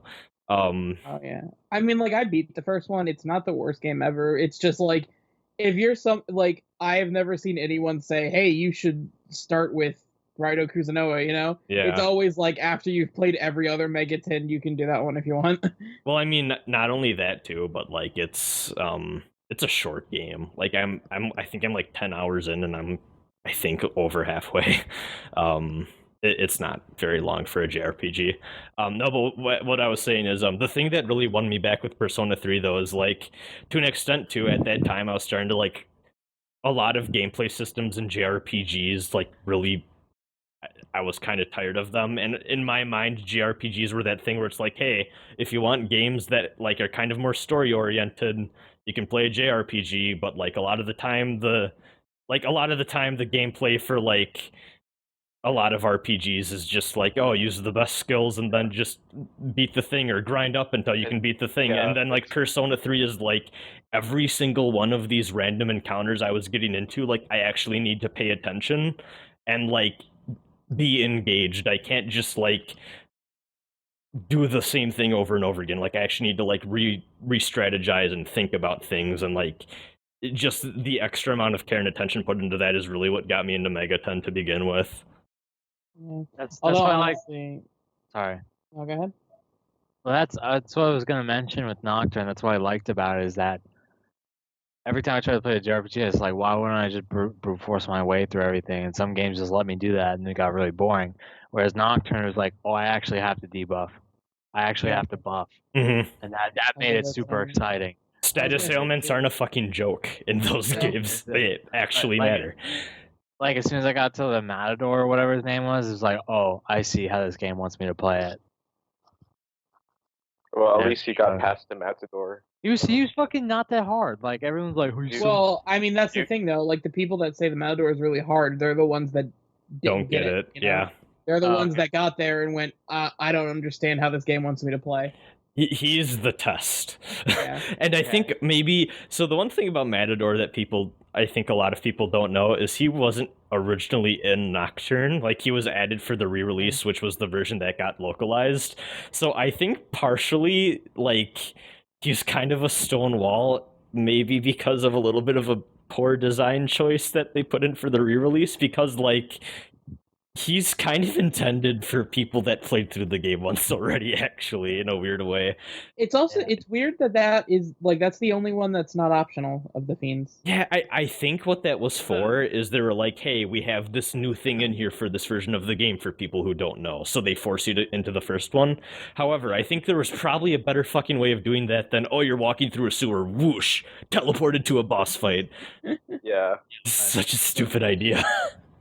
Yeah. Also, those fiends from my father they're so goddamn fun. Like that was the thing with Nocturne is that it was like the boss fights weren't like a chore to me like other JRPGs. It was like actually fun to strategize how I was gonna tackle and what demons I was gonna use, what demons I was gonna fuse, and stuff like that. And On that's my really hard good. mode run It's of just like, oh, now I need fucking Tetrakarn, and I don't want to go grind that out, so I just stopped playing it out of disinterest. on my hard mode run of Nocturne, I believe my strategy for Beelzebub was, okay, if I buff up fully and then use Demi-Fiend's one physical attack, I can take out half of his HP, then he goes into phase 2, and from there I just need to get lucky.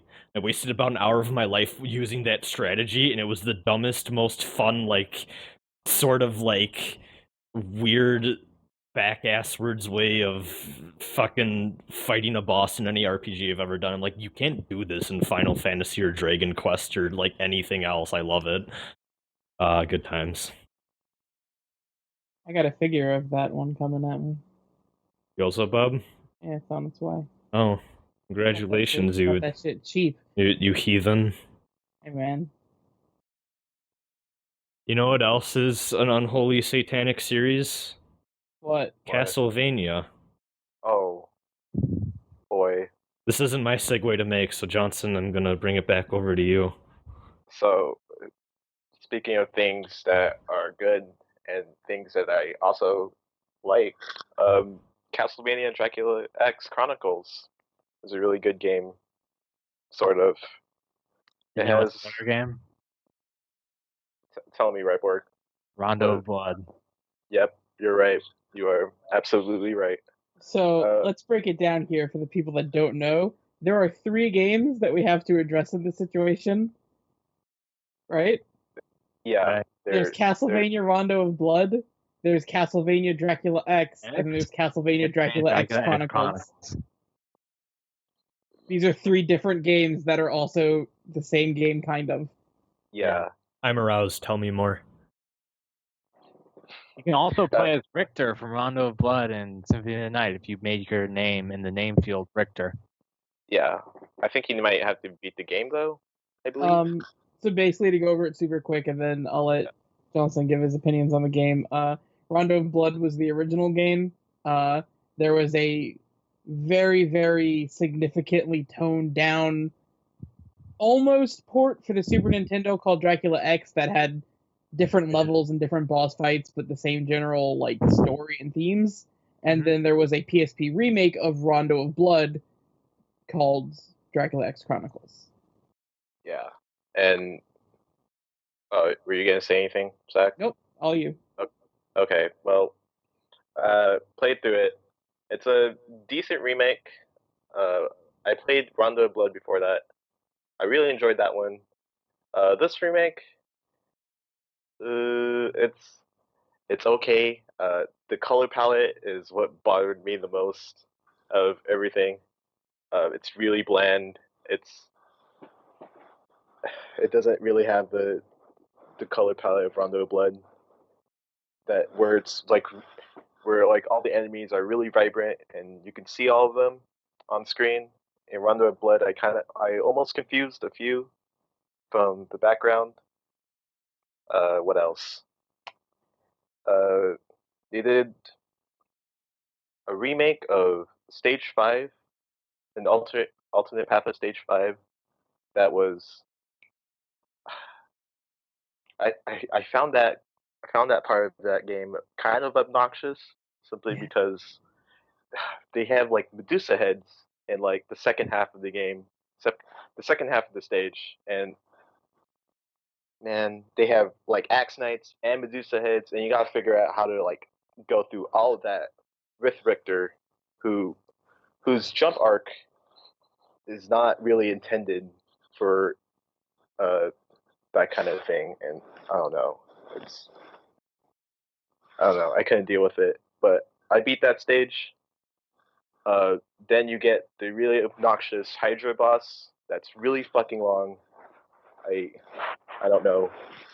Great job, Dracula X Chronicles, for doing that. I will say though, like overall, everything you said is true, but I still think Dracula X Chronicles is worth playing because the Yeah. last boss is way better. Yeah, the third boss of that game is really good.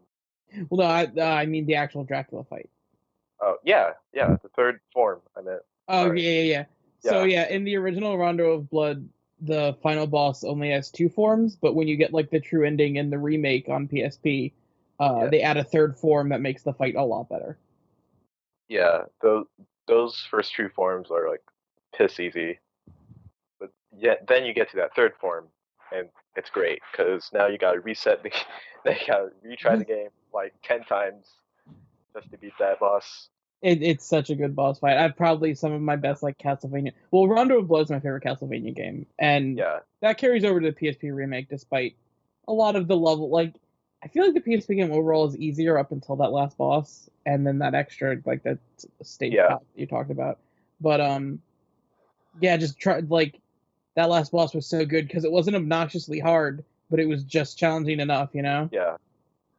I mean, I got pissed a few times, but that's only because I didn't know how some of his patterns worked. But yeah, that's a good boss. If anyone has like an interest in Castlevania, definitely check out Rondo of Blood, or even if you want to try out Dracula X Chronicles, I think that's fine too. The level design is really good in that game. Yeah, it's a good improvement over classic Castlevania. Well, I feel like it's a great bridging point between classic and the more modern Castlevania, because they're the linear levels, but then you're encouraged to play them over and over to find alternate paths and stuff. Yeah, so there's an exploration element. Also, people are just fans of those types of games. There's this indie game that came out recently called Odalis: The Dark Call, and it's pretty tight. It's a pretty cool game. I'll check that out. It's actually really fun. Like, it's not like it's like it's the Stranger Things of Castlevania. Oh no. So it's just like it's like an homage to those types of games, and it does it really well, and it's super fun. So it's worth checking out. Do you have any other opinions about this game, Ryb0rg? Rondo of Blood? Do you have any opinions on Dracula X Chronicles? Yeah. I don't really play it. I just play Rondo of Blood, and I like that one. Oh. So. Oh. That's like the 2 Castlevania games I've played. The first one and Rondo of Blood. Uh-oh. I mean, Dracula X Chronicles. It's like Dracula X on the Super Nintendo is garbage, but Dracula X Chronicles. I know that one. I know Dracula X. The SNES one's super butt. Yeah, they like cut so much, but Dracula X Chronicles is, aside from a few things, like a 1-to-1 remake. You know. Yeah. If you like Rondo of Blood, despite maybe not liking it as much, you'll also like Dracula X Chronicles. Also, if you want to play Symphony of the Night, hey, that's on there too. Yep. Less memey, not as many memes in it. Well, memes as in things that became memes. Wait, what? There's no "What is a man?"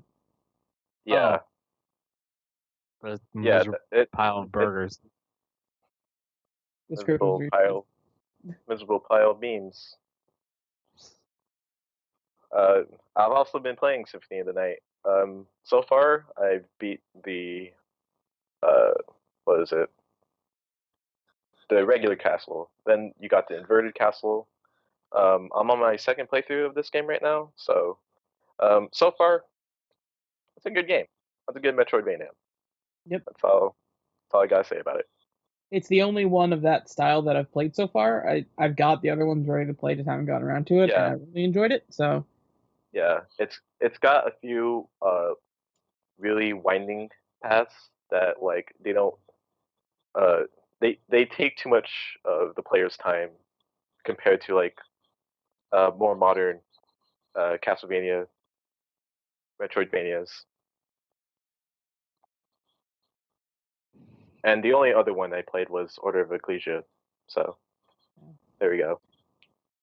Did you guys know that the Witcher series of books, on the back of one of them, has a quote that says it's like Shrek meets Castlevania?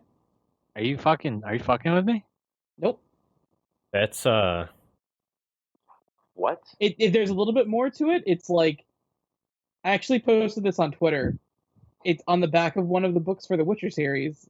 There's a quote from like a fantasy book blog that's like, it's like Shrek meets the Princess Bride meets Brothers Grimm meets Castlevania. I have heard Yeah. the Shrek comparison to the Witcher stuff, like, before actually, but the Castlevania ones do for me. Just the idea of Shrek meets Castlevania, though. Come on.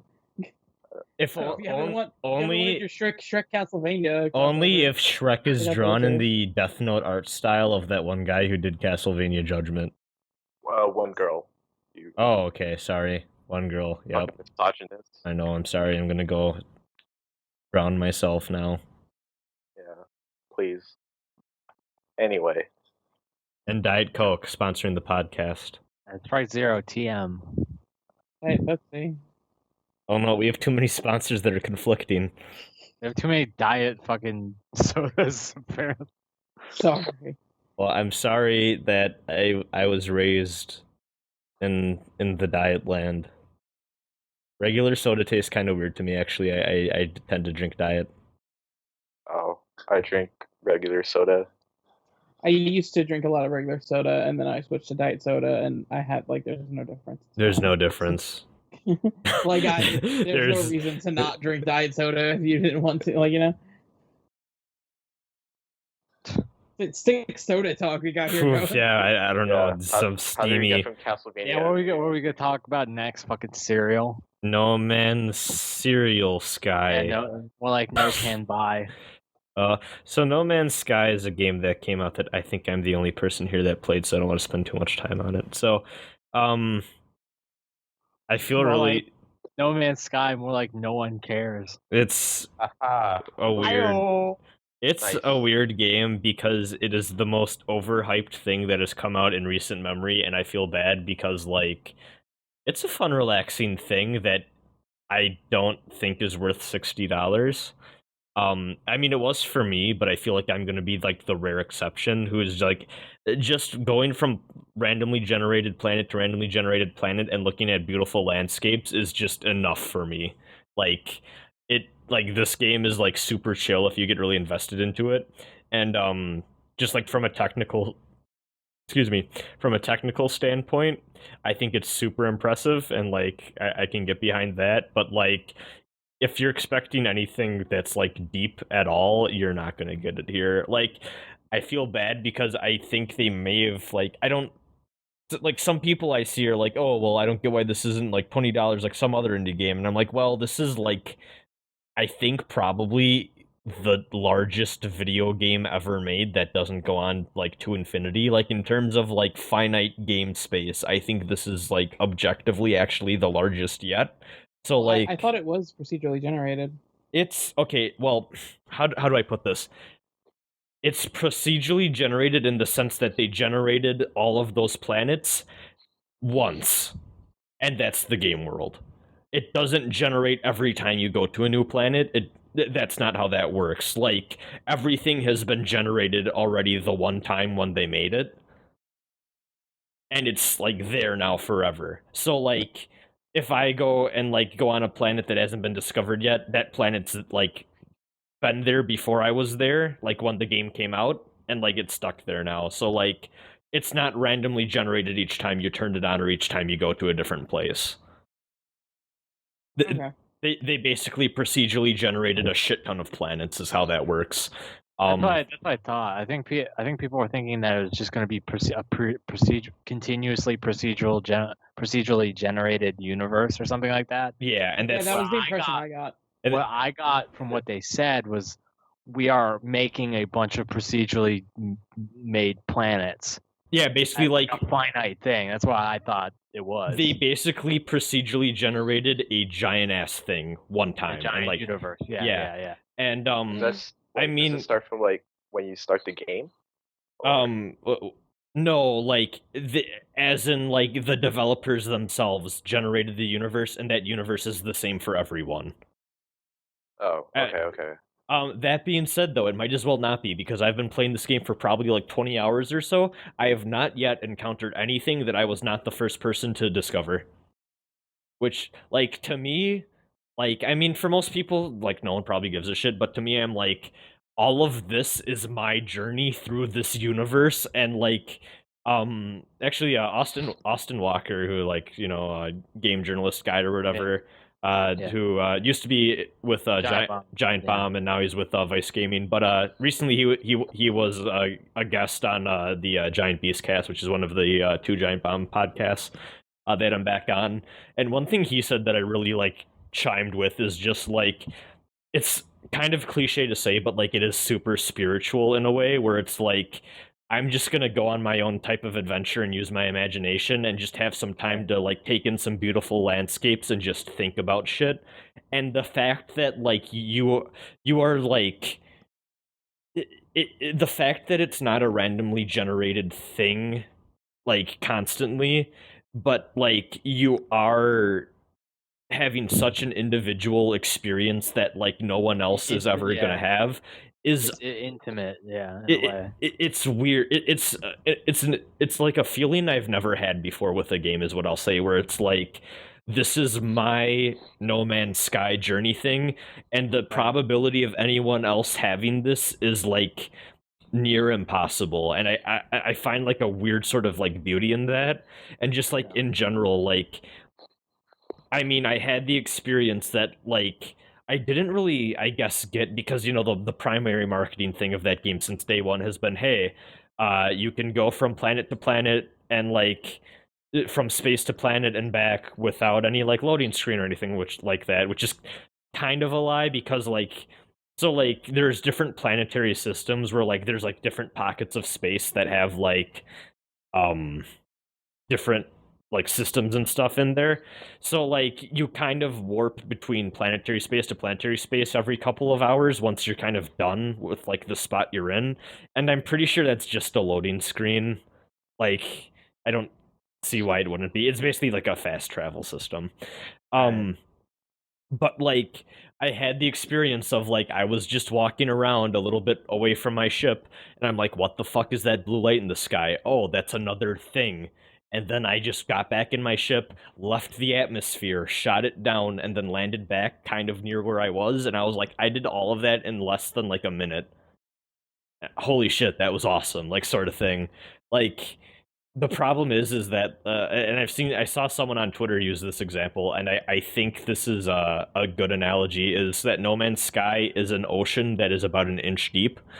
But what I think, what kind of pisses me off about the entire, like, because it's been proven to be a very divisive game for multiple reasons. What drives me nuts about conversations about this game is I don't think people realize that there are some people like me who just want to like have an ankle deep ocean to run around in. But then there's also, I don't think a lot of people that like the game realize that there are people that want depth to games they play. Like, it's the most frustrating thing to listen to, because like, I can totally understand why someone would love or hate this game for different reasons, and like, I think everyone's pretty justified in their reasoning. Like, it's not a perfect game by any means. I mean, even like, I think I'm on the way more positive side of the spectrum than a lot of people. That game is pretty flawed. Like, there's a lot of things that are just, I think, not fun for anyone there. Like, a lot of the crafting stuff is simple, and the inventory management is, I think, obnoxious to the point of like being detrimental to the game's like enjoyment as like something you can relax with. Because like, if the point of the game is to relax, the last thing you want to fucking do is manage your inventory spaces and slots and stuff, right? Like, but I mean, just like, aside from that, it's like been such a pain in the ass to hear like, oh well, the people that don't like this game don't get how massive it is, or it's like, oh well, like the people that play this game just are looking at like how big it is and aren't taking into account that it's not like a real game. It doesn't have like deep mechanics and stuff like that. It's like, no, there's this is a different thing, but like no one listens to me, so. Yeah. It's like it kind of reminds me of when like Destiny was coming out and everyone was like, oh, it's like, if we're saying it has MMO elements, so people are like, oh, so it's gonna be WoW but a shooter, and it's like, you need to stop doing that Yeah. because you're going to ruin it for yourself as opposed to what it actually is when it comes out and you see what they're trying to do. Whereas, but it's not WoW. That's everyone's fucking argument for an MMO. Well, they did it better. It's like, well, okay, you're gonna play like fucking, you're gonna say Halo's not fucking Call of Duty, and that's your argument, or like Titanfall's not Call of Duty or anything like that, and it makes it okay that, so it makes that game bad. Like it's a stupid argument. Whereas we're like the thing that happened with fucking No Man's Sky is that like people misunderstood everything and people filled it in their own heads. Mhm. And media outlets filled it out themselves as opposed I mean, to be fair, you could also kind of argue that that's the fault of the developers keeping so many things like a secret into the chest. I think the marketing for this game was very poorly handled. I did see they were clear about it from the beginning that wouldn't have happened. I did see a blog post though that very accurately described though why like this game is pretty hard to wrap up and describe to someone.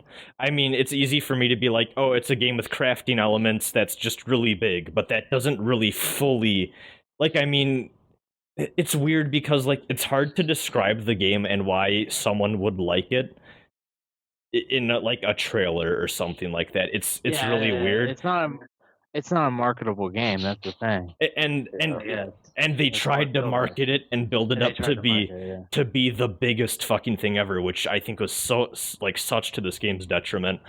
And that's probably on Sony's fault too, because Sony had a big finger in that pie. I do think a lot of it is actually on Sony. Fucking crazy fucking thing. Yeah, and like it was definitely, even at GameStop, it was pushed to be like, sell this like it's Call of Duty, Yeah, and like I do think though that a lot of it though, I do think they were mysterious on purpose to build up the hype, and like I've been complaining about that style of marketing on this podcast and off this podcast for a while now, but like just don't fucking like tell us what your game is, or just because like I'm sick of like people making up their idea of what a thing is and then getting mad when it's not that. Like there's a couple different things. Like either one, like marketing is so vague to the point where it's like, oh well, I was expecting something different, or also like even I'm getting kind of sick too of like I'm noticing a trend of people like I'm gonna go on media blackout for this thing, and then it comes out and it's like, what the fuck, this wasn't what I wanted. And it's like, yeah, you would have known that if you watched the last 3 trailers, like like the amount, like the new direction we're going into with just like the build up to releases of things, I think is just marred with this like this problem of just people building up their own version of a thing in their head and then just not getting that, and then like either being pleasantly surprised or pissed off. But like I feel like it doesn't need to be this way, and I feel like, I don't know, maybe I'm just crazy, but for games in particular, I feel like last generation was a bit more straightforward with how things were marketed. I don't know, but I mean, they were, but I would also argue that last generation we didn't have, like, I think it's cool. Like, on one hand, they shouldn't have marketed that way, but on the other hand, I think it's kind of cool that they are willing to market a game like No Man's Sky that way, where, like, last generation, if you weren't a shooter, or towards the end, if you weren't like a big Western RPG, like you didn't really get that kind of marketing, Mm-hmm. I feel like this generation is a lot more varied and there's a lot more room for experimentation with I just wish then that like they would at least say, hey, this is an experimental thing and here's what's special about it, more so than like, what's No Man's Sky about? They need to stop trying to get every single person in the world to buy every game they put out, They need to realize that there's different markets for different types of games. Right. They need to market it towards the people that want to buy that kind of game. And I mean, it's been a big controversy. People have been like, oh, well, like 3 years ago, he said there's going to be multiplayer in this game, and it turns out there wasn't. And I'm like, okay, to be fair, that was 3 years ago, but also the fact that that was not corrected earlier, and there was even the general thought in the public conscience that like there was like multiplayer like that in this game is like that just is like a weird lack of communication to me that I just like just make a blog post that says no, we don't have this, and have the news sites like report on it as they do, because like every fucking anything about No Man's Sky that came out, everyone ate up or whatever in the media and stuff, and it's like I'm shocked that wasn't cleared up like a year ago, that's not what this game was. It's like it's not that hard to like just say like, hey, this is kind of what this is, and like if you want like to do a multiplayer dogfights in space with your friends, you're not gonna get it here, but I don't know, it's weird. Video games. Even on that, I mean, like, I feel like personally what a lot of people were expecting was something like Journey, where like you can just meet up with some friends and like go on a space adventure together and then not see them anymore. I feel like that's probably what the multiplayer was originally going to be like. Yeah. And then somewhere along the line, they didn't get to it in time or something, and they just never came out and said that it's not going to be there anymore. Yeah. It's a pleasant game. I'd say if you're curious, I would say wait until it's like half price, because I do think for $60 it's not a game for the vast majority of people. Like, I don't know, I feel really weird, and like I actually want to make a video about this, but like I'm generally the person that would rather take a smaller but more complex and deeper game that's like well polished than a game like Skyrim, which is big but also unwieldy as fuck. But then I learned that that's not so much a spectrum for me, because you can break that by making a game that's like so pretty and just fucking huge that like I stop caring and I act like I'm 5 again and like exploring like a forest or something. Like the massive scope of this game, and just like the idea of just going from place to place and seeing new shit I haven't seen before has been so enthralling for me that like I kind of get why, like, I guess I understand more the people that play Fallout just to walk around, and before that was a struggle for me, because I was always like, well, this, like, gameplay is bad, but, like, people still like this, I guess, I don't know. So yeah, I guess, like, I finally kind of, I don't know, it's just a very new experience for me. Like, it's the first time I've played a game since I was a kid where, like, the exploration aspects really, really enthralled me that deeply.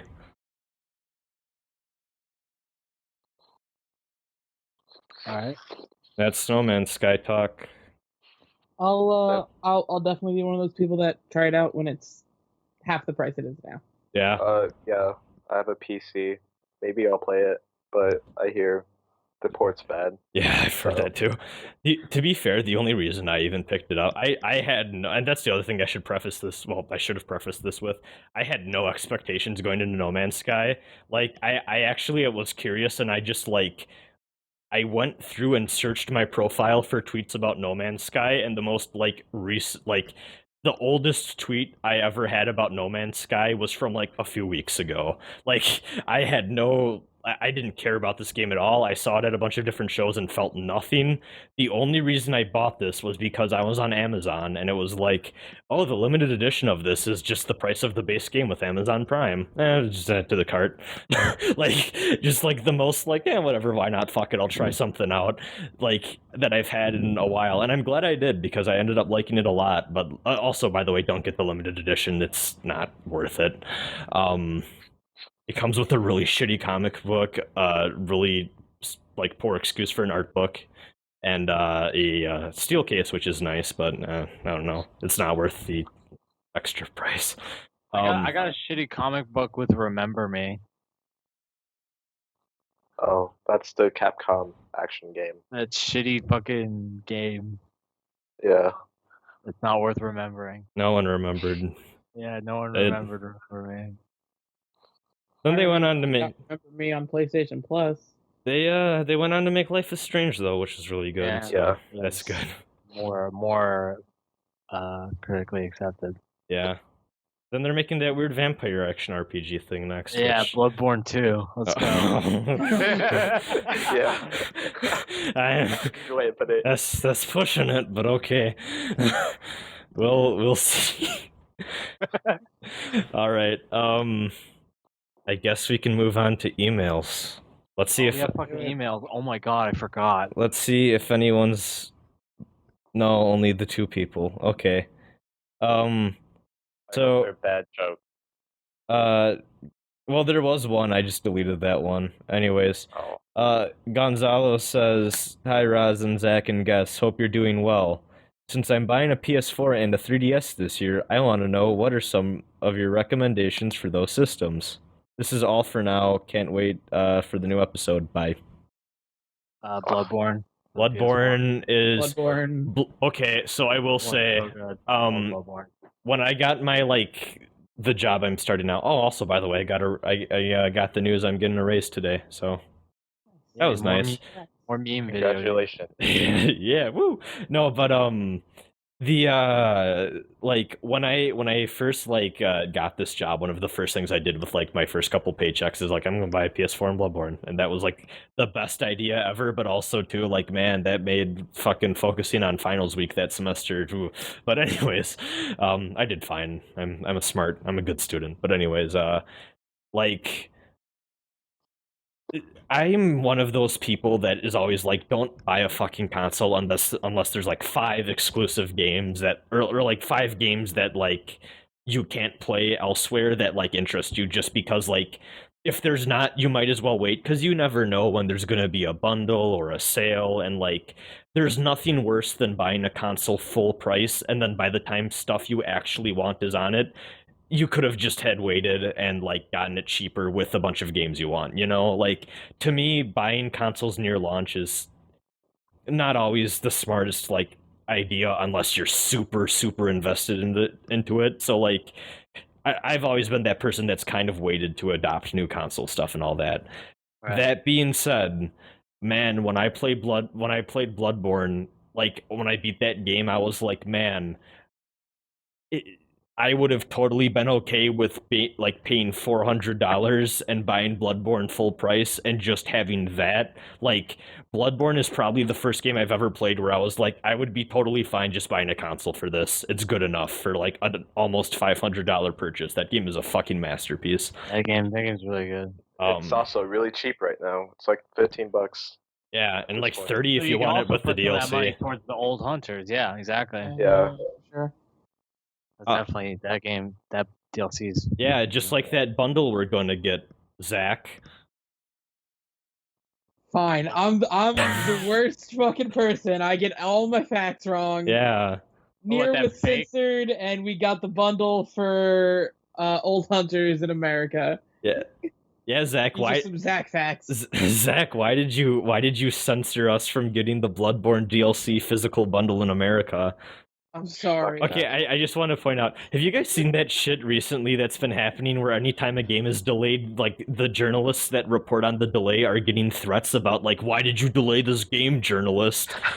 I don't fucking Christ. There's some dude who works on RPG site I saw get retweeted where someone fucking posted this long ass 500 word commenter about how because he was a NeoGAF user, he had connections to Square and convinced them that Final Fantasy 15 needed to be delayed, and it's you really overestimate the power of game journalists, bro.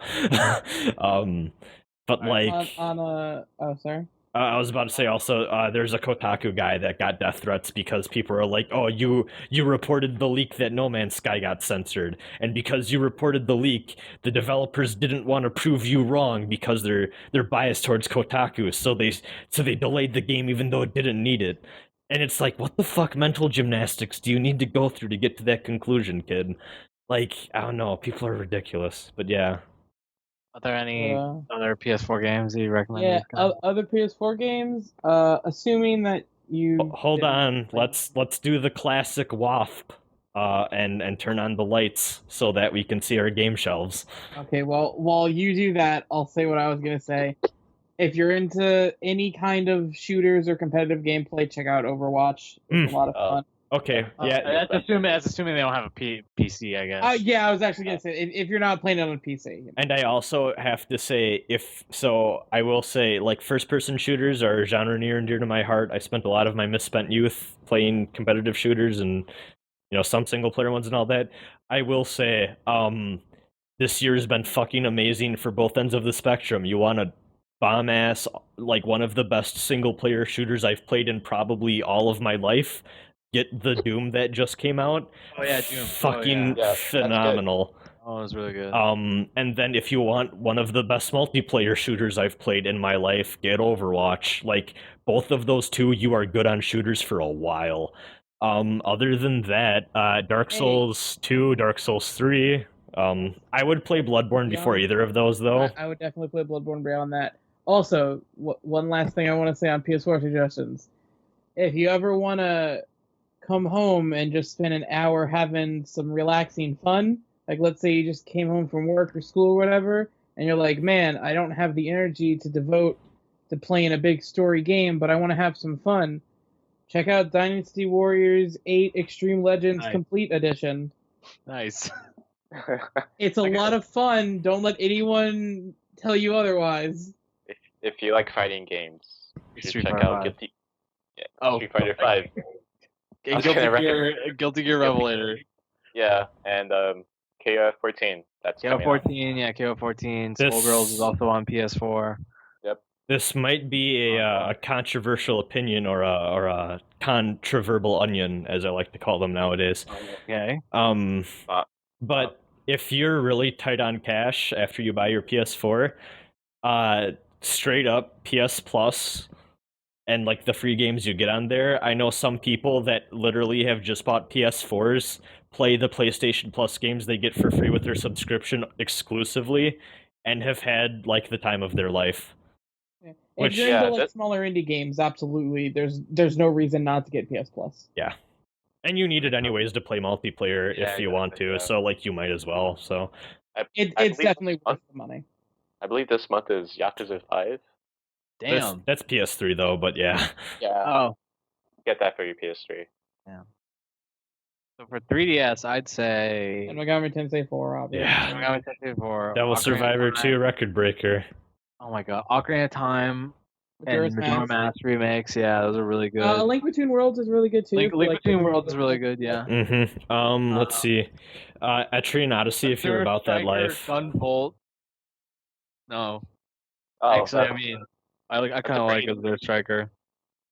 that's a good, decent game. Yo, honestly, You Mario Kart 7 was a lot more fun than I thought it would be when I bought it. Like, I had a lot of fun with Mario Kart 7. If you even remotely Monster like Hunter. Mario Kart.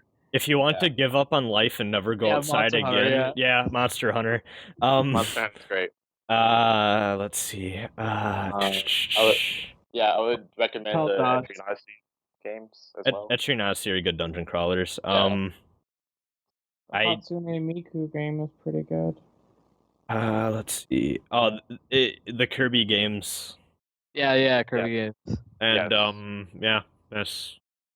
Oh, Soc- hey. There's So- a downloadable one called Sakura Samurai, which I liked a lot. You know what? I haven't played it yet, but I'm confident enough Dylan, in its sequel's what? quality that I can maybe vouch. And also, too, this is kind of another thing I was going to talk about. So they're making a new 3DS like Super Mario 3D Land bundle that's like $150, and I'm like, oh, I want in on that because Super Mario 3D World fucking hype. Oh yeah, that one's good. Yeah. So I've enjoyed 3D World enough that I think 3D Land is probably also pretty fucking great. Maybe not as good. I'm not sure. I haven't played it, but like I'd be willing to 3D vouch. Land, it's a good Mario game. Okay. It's a good 3D Mario. No, game. but I was like, man, I've always wanted to pick up 3D Land because I'm enjoying 3D World so much, and I'm almost done with it. So like, why don't I go ahead? Oh wait, no, there's a new 3DS bundle that includes 3D Land installed on the thing. Well, might as well get that because it's the cheapest new 3DS that's ever existed, and also it's bundled with a game I really want. So yeah, and then I'll have it in time for SMT4 Final. Woo! There's a lot of good downloadable like games off of the eShop for the 3DS, like Dylan's Ace Rolling. Attorney, Yeah, Ace Ace Attorney. Attorney 5. trilogy. That's on sale. Oh yeah, right now. trilogy and 5.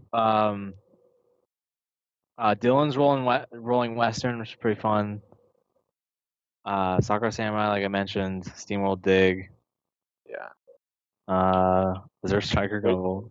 There's, And then there's all kinds of Okay. NES games.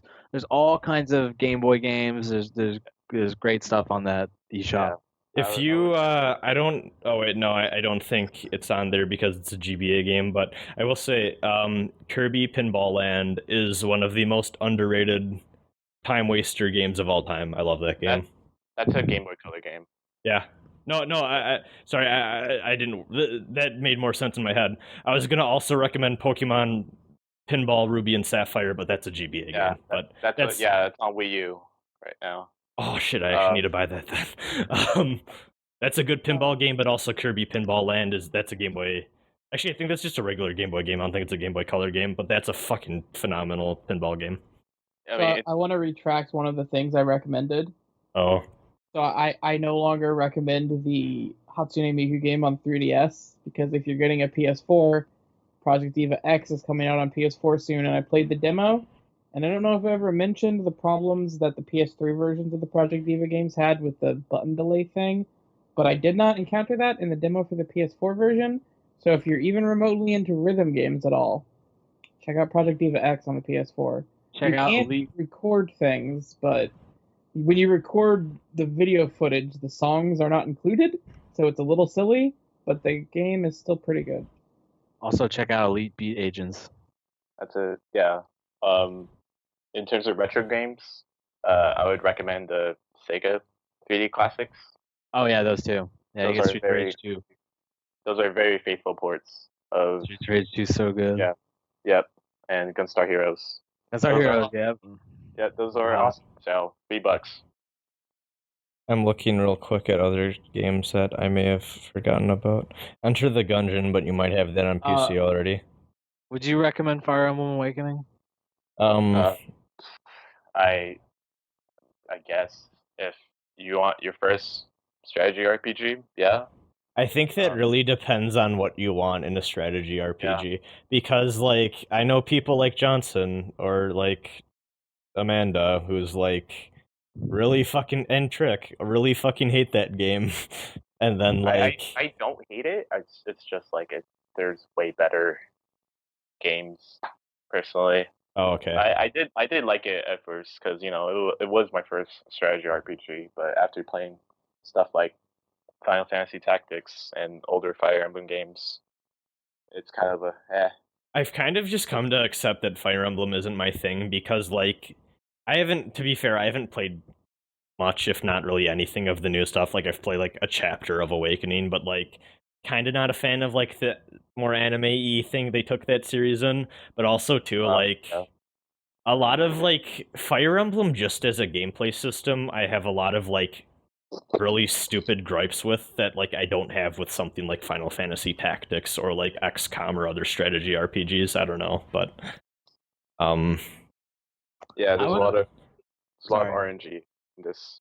Yeah, series. like, I don't my main thing is, like, I don't like the randomness of it being combined with the permadeath thing.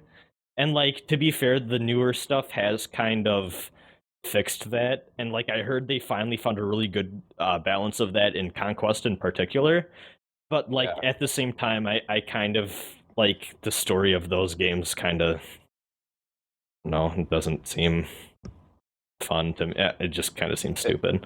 Yeah, the writing in both games are, Awakening and Fates are terrible. Yeah, that's kind of... Don't play them for story. And I mean, there's something to be said, like, Sacred Stones is my favorite Fire Emblem, and, like, the other games, it's not like those games were fucking Shakespeare or anything, but, like... Yeah. I don't know, like, I would rather that than generic anime stuff. But, yeah, it's, I mean, it's worth a try, I'd say, you know, if you're curious about it. Like, a lot of people like the 3DS Fire Emblem games, like, they're the most popular ones by far, so... chances are you'll like it. They're the most approachable, as well, say. Yeah, I'd say they're really good strategy RPG, like, beginning points, like, if you've never played them before, from what I've seen, so... Yeah. I was gonna recommend also the 3DS version of Resident Evil Revelations, because I weirdly like that experience. Oh, yeah. I played that demo and it was fun, but... Yeah. I played the entire game. It just loses it in the console port. I just like the one stick. It reminds me of RE4 a lot, so it was really tense and fun. I have that in a Humble Bundle, but it's for PC. You also need to play the best version of Metal Gear Solid 3 that exists because it has Oh, crouch walking. Don't No. do this to Gonzalo Rosen, please. All right, what's the next email? No, no, I'm sorry. the only Gonzalo, email? for that recommendation. no. Harambe didn't die for this, but anyways. Okay. Let's move on to the next email. Thank you, Gonzalo. Play Metal Gear Solid 3D. This is from Kyle, and he says, "Yo, Kyle here, and I have 2 questions. I was wondering if there are any games you know are... Oh, wow, we talked about this kind of. I was wondering if there are any games you know are absolute garbage but seem to enjoy playing. JoJo's Bizarre Adventure, All-Star Battle." There's this game that Suda51 made called Flower, Sun, and Rain, and it's not particularly amazing, but it has this charm to it. You know what? I'm gonna say No More Heroes. That game isn't like garbage, but like it's not particularly good gameplay wise. I think the boss fights are good. I think they are too, but like the mob fights and just the in betweenness of every. I'll say this. They're entertaining. They're not poor. Like they're not. Okay, they're not unplayable. They're entertaining. Yeah, I don't think I wouldn't call them well designed though, if that makes sense. Like I wouldn't say they're garbage though, so maybe it doesn't quite fit the email. Like I don't know, like maybe it's just because like No More Heroes 2 really smooths out the gameplay, but No More Heroes 1 is kind of rough. Yeah. I still love that game, but and also those boss fights are legit. I feel like honestly those boss fights had the most love and attention put into them, which is fair. Yeah. But it's just the problem is that like they're kind of a small part of the game in the grand scheme of things. Like you're not going to be spending all your time on those. So yeah, Flower, Sun, and Rain is a very early PS2 game that got ported to the DS for our localization, so it gets a lot of compression issues. And it's just technically kind of a mess, but it still has that Suda style, like the HUD and the wrapping is really good, but it's just basically a visual novel with like. Okay, it's not garbage. Never mind. I take that back. It's not garbage. It's a flaw. Hokuto no Ken. No. Okay. Hokuto no Ken Muso. That's garbage, and I enjoy that game. Some people may be expecting me to say Donkey Kong 64, but I refuse because that game isn't garbage. It's the best designed platformer of that era. Personally, for me, I don't know. I don't have shit taste, Kyle. How does it feel to have shit taste? Whoa. Jeez, man. Oh no, we're losing all 5 of our viewers. Okay. But for me, I have East 1 and 2 Chronicles, or East 1 and 2 Internal, which are remakes of a very old PC Engine / TurboGrafx game called East 1 and 2. Yep. Yeah. You really hyped that up like they were like something vastly different. I'm sorry, but it's a remake, sort of, but they did not change the system whatsoever. So the battle system of this game is just you bump into enemies, just bump into them with your sword, and it's the dumbest. It's really the most clunkiest system ever, but I find it really really fun, and because I don't know, this game's music is really good. That's it. I just realized I'm an idiot for not saying SMT1. That game is not good, but it's one of my favorite games of all time, so. Yeah. I don't know if I would call any game I like garbage, but I mean, if we tone it down a little bit and just say a game that's like really flawed and has a lot of problems that I see a lot of people say that they don't like it because of that.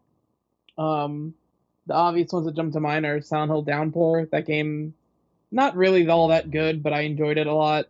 And I like Final Fantasy 13, so you can make whatever you want of that. Oh, I agree with the Downpour one.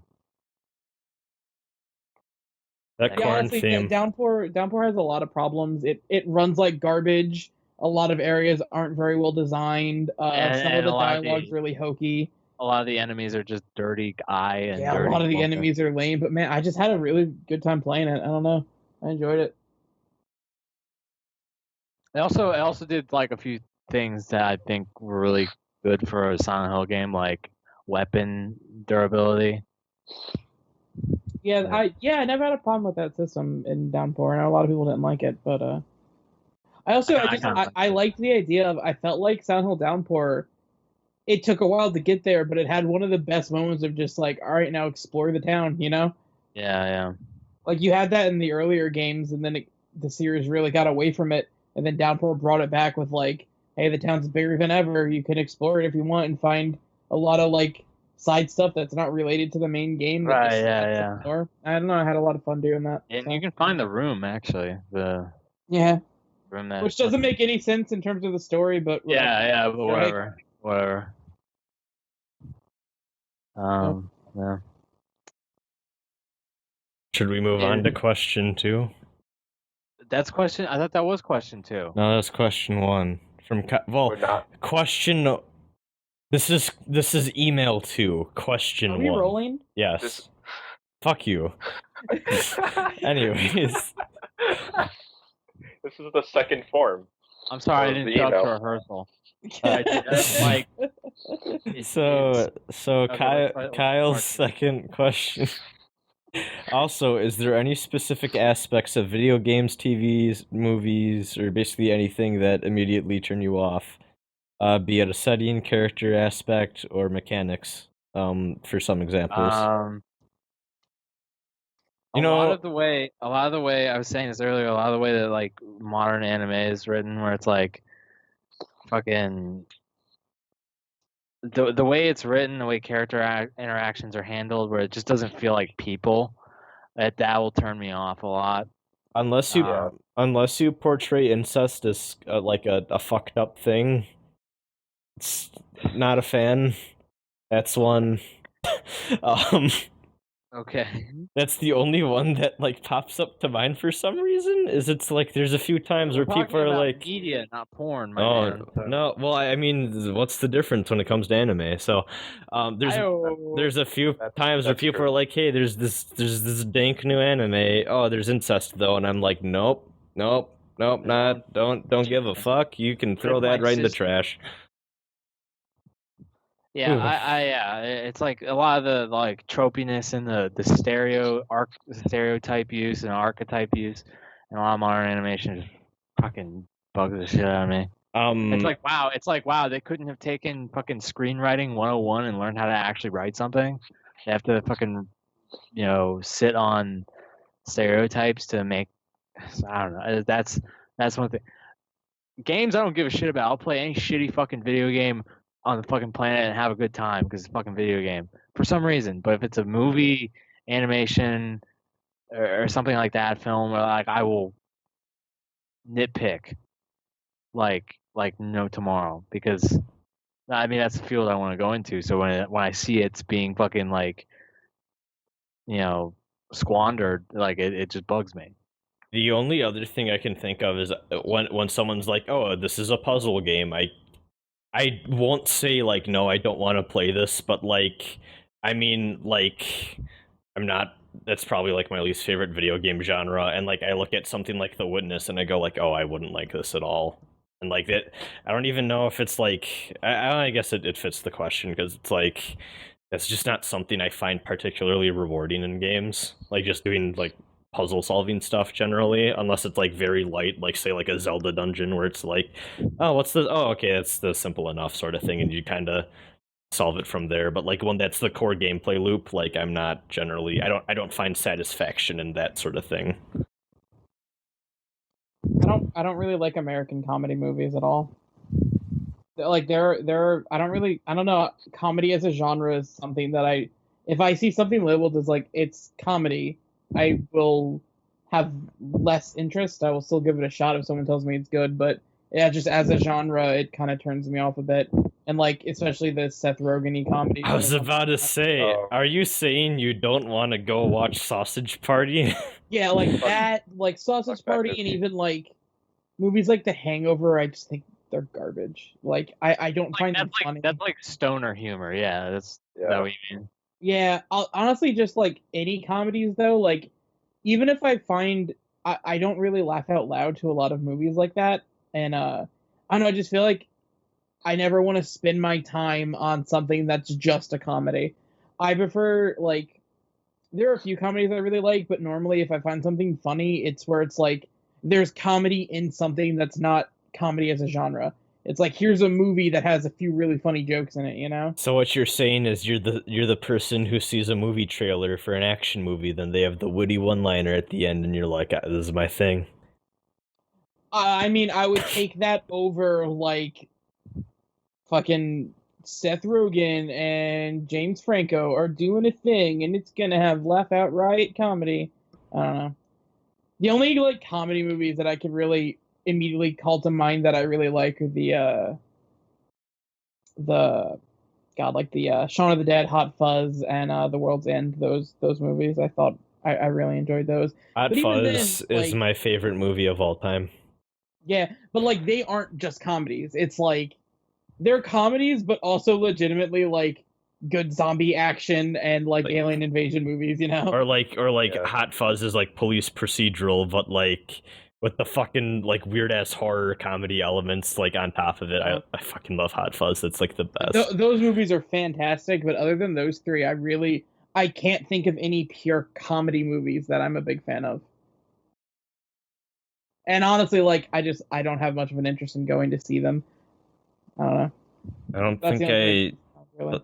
the last time I saw a comedy, I don't even know the last comedy I saw in theaters.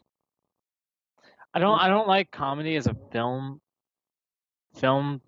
thing because like I view comedy like a punk rock song. You don't want a punk rock song that's like fucking 6 minutes long. You want it like two minutes because there's not much that can happen in a joke. You know, like a joke jokes are better shorter usually. I don't know. Are you saying you don't want a 3 hour Adam Sandler movie? Yes, that's what I'm fucking saying. But like, I want like a 4-hour cerebral movie that's more drama focused or something like that. But I don't want to watch fucking, you know, Vince Vaughn be the same fucking guy where it's like I'm a piece of shit. Then he meets a woman, he's like maybe I'm not a piece of shit, and it's like that's the fucking movie. And exactly. It's not worth the time investment for just comedy like that, you know. But if they want to have like one joke like that in a movie that is more than that, that's fine. But also just for me personally, I don't know. I feel like the things I find funniest are actually kind of things that are like stories about real life. You know what I mean? Like I don't find myself laughing out loud in movies or TV shows very often, but I crack up at podcasts. You know, like I can agree with that. Things like that more funny. So if I want something to make me laugh, I'm not gonna go to fucking and then we had sex and got stoned in this movie. I also think with podcasts it feels a lot more organic because for good podcasts, like if you like really get in there, it feels like you're just talking with friends or something. Like it's an organic, real conversation rather than a scripted like fucking I'm a hot dog and I want to get inside the hot woman lady bun. Yeah, like with what I was mentioning earlier, the Eric Andre show, where it's like a lot of quick cutting. It's like kind of like the Tim and Eric style of editing, where it's very very quick jokes. And when they bring like celebrity guests on, they don't tell them anything.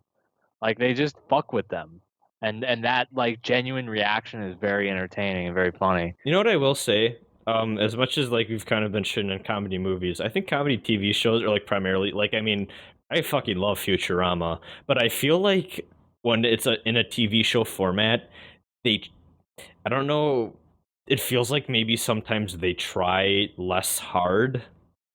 Like I mean that in like a good way. Like you ever watch like a comedy movie and it's like just like forced joke after forced joke, whereas I feel like with a lot of TV comedy writing, it feels a lot more like I said organic or like there's a story over like for the episode on top of it that like I think it works better together. Whereas with the movie, it's like, oh, this is a comedy movie. We gotta force in all these fucking jokes as much as we can, and like a joke every 3 minutes sort of thing or whatever. I also feel like personally for me, it's like I can see, and I guess this is just part of the way I look at fiction. I'm always it's hard for me to get lost in something and forget that it's a movie. Yeah. And there are things that make me do that. Like, don't get me wrong, I'm not saying that I'm like, I always look, but like, it's very easy for me to be like, if I hear something in a movie, I will think of it as that's a line someone wrote and not that's a thing a person said. Yeah. Right, So yeah. I guess in terms of comedy, it's like I view it as these are things that you wrote down and thought they were really funny, and normally doesn't really make me laugh. But I guess with like the podcast thing, it's like that's something that happened in real life, and like I guess that's just funnier to me than someone in a room writing down. And then he said, "But my dick." I don't know. That's a good point too. Or like when you get in the shit like we are, it can be really hard to like put the blinders down and like, oh, like, I mean, it's hard for me to look at trailer for recent South Park game and it's like, oh, a board of directors didn't fucking write that joke or anything. Like, you know what I mean? Like, it can be really obvious with those where it's like how those are crafted or who those are for, or it's like, I mean, you get the whole like, how do you do, my fellow kids, where it's just like you're trying so hard to appeal to a demographic just for the sake of it and it's not working sort of thing. Like, yeah, I think comedy is very susceptible to that. If like you just know how things are made, it can really break the illusion. And I think that's part of the reason you see a lot of like, you know, disparity in like especially comedy movies, like between critic scores and user scores on like stuff like Rotten Tomatoes or Metacritic and whatever.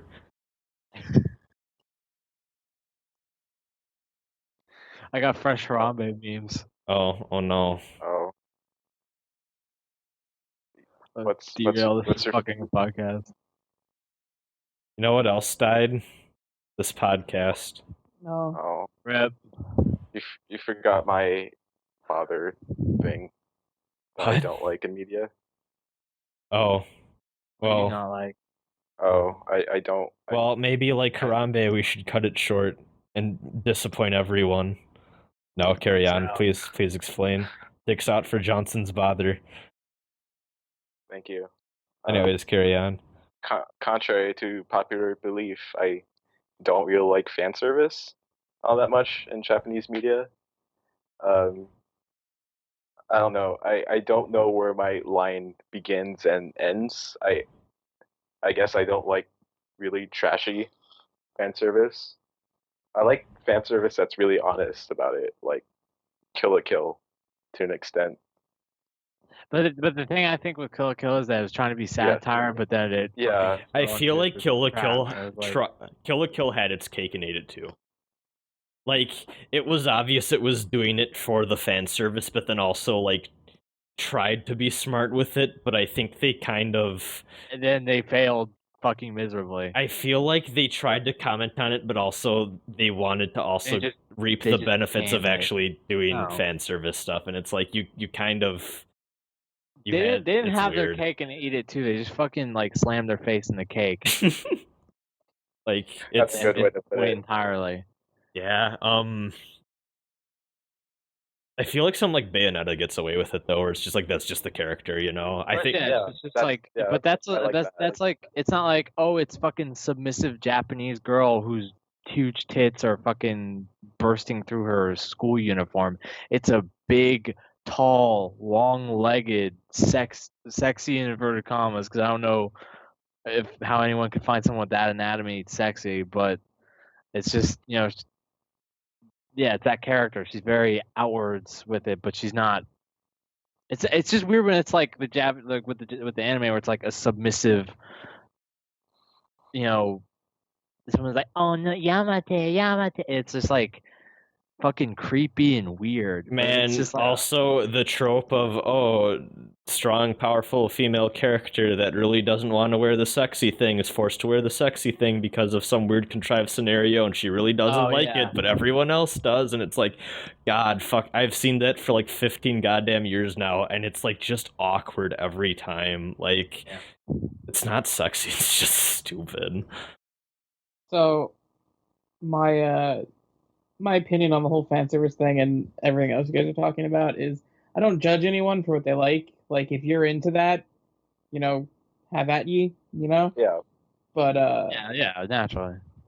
like, if someone's into the whole, like, even, like, the whole submissive waifu sexualized thing, it's like, hey, if that's what you enjoy, as long as you aren't creepy about it. In fiction and, like, what you expect real people to be like, enjoy your fiction. However you like. Weird fantasy. I mean, I wouldn't even call it weird. It's just like, you know, hey, whatever does it for you, you can watch whatever you want. Personally, for me, whenever I see blatant trashy fan service, it's a pretty big turn off. I find it hard to enjoy something when it's so blatantly there, you know? And I think also this is leaking over to a conversation, Jawnsunn, you and I had like weeks ago on Twitter, but it's like, it would be one thing if that was the exception, but it's kind of the norm, and it kind of gets more annoying because of it, because, God, how many times have, and I mean, I said this with the incest thing earlier, how many times it's been like, yo, I watched this really cool anime, hold on, here's my laundry list of, like, don't be creeped out about this, there's more to it than that, though, so, you know what I mean? Like, like, the amount of times where it's like, yo, Gurren Lagann is hype as shit. Okay, there's this 14-year-old girl in short shorts and a bikini, and it's kind of weird at first, but just ignore that for now. Like, it's also rough. It's similar to, like, a couple of years ago, if there was, like, a visual novel that came out in Japan, it was pressured to have sex scenes in it. Like, it was pressured to become hentai. And it's thankfully, like, they've gone away from that recently with that medium, but it's just one of the things where it's like, I feel like a lot of creators over in Japan are in a situation where they're like, well, this is expected, you know, we have to have this. Yeah. That's just kind of a bummer about it. Yeah. Well, I mean, there's nothing wrong with look, there's nothing wrong with eroticism. It's not like I'm fucking prude or anything like that. Yeah. Oh yeah, no, I think actually that it's extremely healthy that it's out there for people. Exactly. Yeah. I think it's great, but to the extent that it is in some areas, it's just it's a bit. It's an oversaturation thing again. I feel. I think it's also a thing too where there is definitely a point to be made where, like, including eroticism in a thing and having something to say about it, or at least exactly. There's a point, and I don't even want to say for a lot of shows that it's like used as an aesthetic thing, because I think sometimes it is, but even more so than that, I see it as like, this is just a really cheap ploy to get, like, people who can't control their hormones, like, in. Like, it feels more like a marketing tactic than it does an aesthetic or, like, thematic choice, which is, like, that's why it's kind of like, it's kind of like when you watch Code Geass and you see 50 fucking Pizza Hut well, okay, to be fair, the Pizza Hut ads was fucking hilarious in that show, but, like, it's one of those things where, like, you just kind of cringe. It's like, I know why that's that, you know what I mean? Like, it's one of those. Again, it's kind of like a pulling back the curtain thing where it's like, this is so fucking boring just because, like, I know why you're doing it, and, like, it's really, like, lowest common denominator, like, really, come on, guys, you can do better than that sort of thing. Like, I kind of view it with the same disdain of, like, product placement. Like, it's that sort of level of, like, come the fuck on, like, I don't care, like, sort of thing. It's just especially annoying. in a world where, like, Catherine exists, where it's like no one is ever going to complain about Catherine having fan service because it's not what the game's about, you know? Exactly. Yeah. And it's like they do that so well in there that we can tell when it's just there because, well, if we put the girl's panties in this shot, it'll make them buy the figure for it. Yeah, man. Also, I personally have been drawing fucking nude women for 2 years, so it just doesn't do anything for me anymore. So, like, it's like, oh wow, breasts. Yeah, people have those. Yeah, and also too, they do kind of hold the thing where it's like, man, sex isn't that big of a deal. Like, there's a point where it's like a pretty big deal in high school anime. Yeah. So, hey. Like it's one of those things where it's like maybe I don't know. I've said this before, and maybe this will mean something to like some of like the people in that age group, but like sex is one of the most overrated like non-things. Like I don't, like it's not going to change your life. It's just a human thing that is like pleasant. And like I hate like fan service partially because it's a thing that like contributes to that like whole like giant overhyping of what it actually is.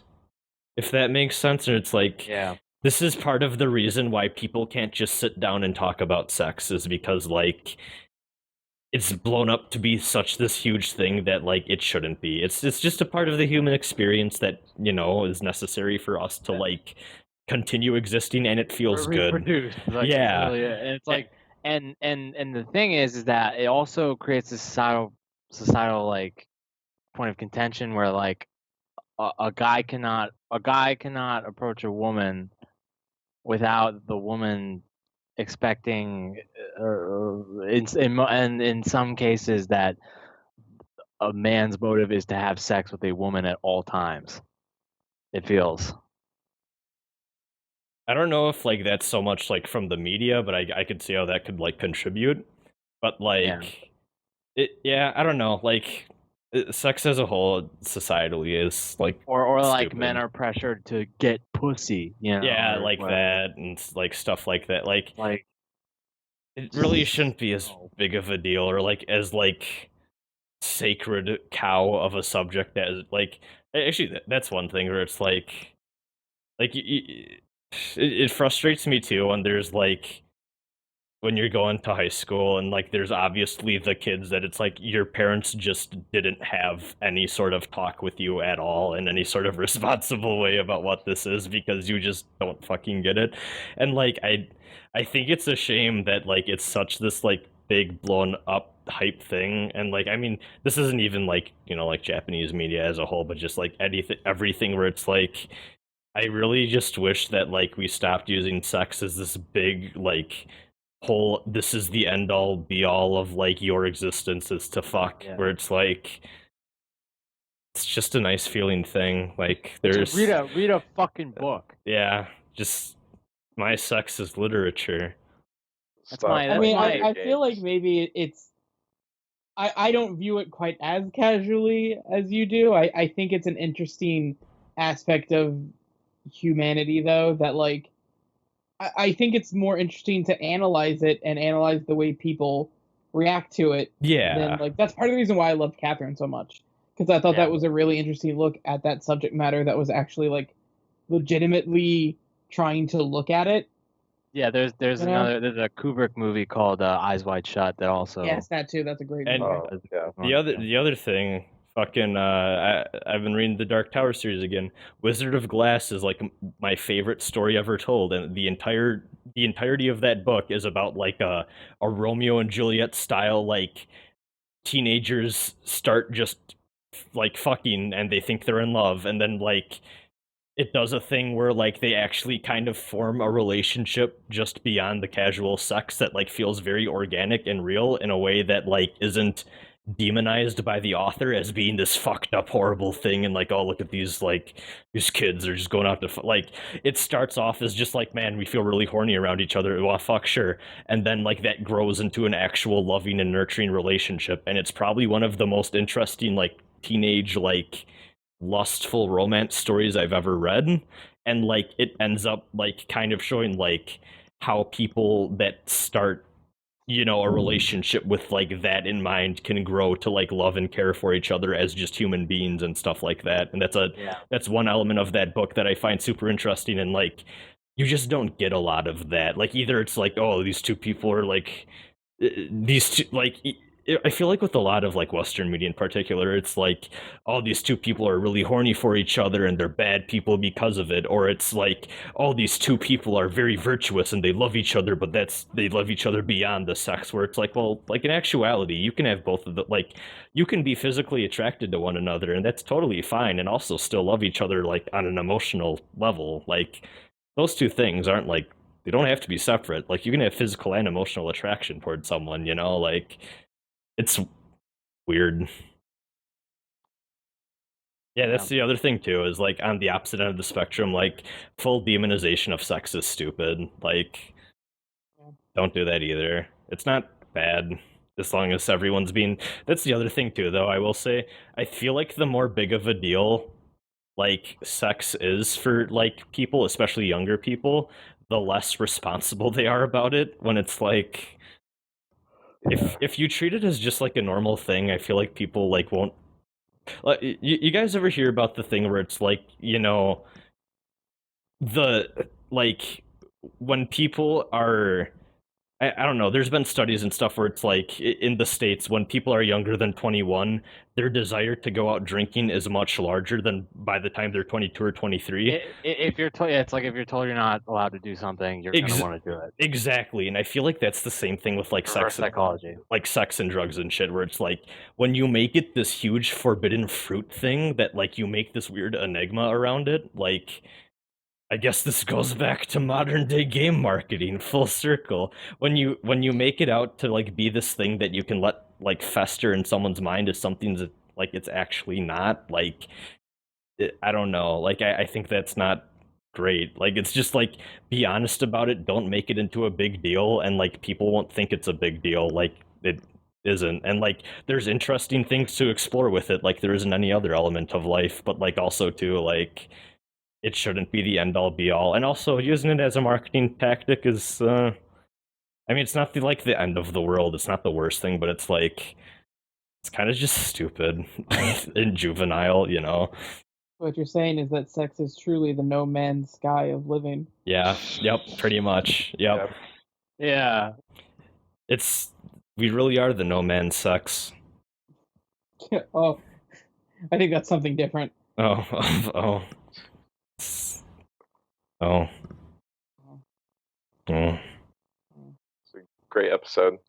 I think we ruined video games. No, we ruined video games this time. Everything that we worked towards has come toppling down with the great sex discussion of 2016. So this episode just gonna be titled "We Ruined Video Games." Fuck it, why not? All these Machiavellian concepts we explored this episode. Yo, Zach, actually, really deconstructed society here. Zach, you're the comic book person here. You ever read Sex Criminals? No. Oh, that seems like a really interesting exploration of like sex and relationships and stuff. I've actually wanted to read that. Are we still recording? Yeah. Are we rolling? Oh fuck. Are we rolling? No. Now we're not. I'm gonna end it now. Okay. Oh. No, were you gonna say something? Huh? Zach, were you going to say something about Sex Criminals? Oh no, I was gonna say that like I don't read that many comic books. Oh. Like I read them, but not that many. Can we make this the like intro theme? Hold on, that's not what I was gonna link. That's porn. Oh, whoa. Wait, how did here. we end the episode? We didn't. We're still going. We're still doing this? Yeah. We'll go, emails at raisinbrand. That's not the email. Not the email. Here, make this like the intro to the podcast. Thanks, Kyle, for your email. Yeah. Dude. Have a good day. That was Thanks for sparking up that discussion there. This is a good podcast. Well, to be fair, Kyle did save the podcast because, you know, we were getting pretty terrible, and then we got that discussion down. Mm-hmm. Are we still rolling? Yeah. God damn it! Stop. Ryb0rg, where can everyone find more of you? I have a Twitter account at TwitterTM. No, not that. At Ryb0rg. I'm gonna go on at Twitter It's Ryb0rg with a zero. It's Ryb0rg with a zero. RYB0ORG because I'm apparently not that clever. And then, is there anything you want to plug? You can go to my. I also have a Tumblr account where I also post artwork. That is the same thing, but .tumblr.com, and that's about it. Hey, at Twitter TM has not been taken yet, so if you guys want in on that action. Oh man. Yeah. Yeah. Jawnsunn, where can everyone find you? You can all find me on twitter.com at basejohnson. I like this twitter.com. You can find me on my Twitter account, twitter.com. .com. Not .gov, not .org, none of that shit. No. Just in case you didn't know how to spell Jawnsunn, it's JAWNSUNN. There you go. Do you have anything you want to plug? Please follow me on twitter.com. Oh, You can that's... follow- You can follow me on twitter.com. Well, Please buy Skullgirls. It's getting a new patch. That's it. well, Alright. that was it. Everyone knows where to find Zach and I. Yes. Also on twitter.com, you know. Yeah. I got a quick question. If I get more pussy, will people stop making fun of me for No. watching Sword Art on? No. Oh. Well, the thing you just listed is a paradox. Those two don't, like, those are mutually exclusive life events. Hey, I went to I think it was New York Comic Con, and they had a figure from Sword Art Online that was the character Asuna with like a pillow in front of her vagina that said "For When She Says Yes." Oh. Or no, the figure was called "For When She Says Yes," Oh. and the pillow said yes. I guess I should follow the We Are Finally podcast at twitter.com. No, you don't have to. Too bad I did. Okay. Yeah. Oh shit, you guys are on iTunes? Yeah. Holy shit. I know. It's almost like we're a Welcome to podcast. the big leagues. Yeah. now. Oh, I fucked up. Well, Okay, you could call it something We Ruined Video Games. The last one was called We Saved Video Games. Okay, you can edit that out so the joke's still funny. no, it's all good. We're just leaving this all. This is, remember that part where I said, like, usually the first half is fine and the second half falls apart? Like, I think entire like the first half terrible. fell apart and now we're on fire. No, Okay. Razan, this is how every episode ends. It's always garbage. Yeah. No, Well, but no, it's but I mean, worse- this it's is like worse the than worst. This is the worst garbage. Like, we Yeah. have doubled down. Like, we have never ended the podcast successfully. We have gone to like the point where we are like super meta and discussing that we can't. I'm still rolling, but like we are discussing how we can't finish a podcast, and it's just the worst thing every goddamn time. The person who's listening to this right now is probably crying. They probably don't want to listen to us ever again. We've probably ruined their life, maybe their year even. I'm sorry if you're listening to this. in I your am car. too. Fuck this. I'm going to bed. I have work in like 5 hours. Good night, everyone. Good night. Merry It's really Harambe. hot in here. Find me on That's twitter.com. Are we still rolling?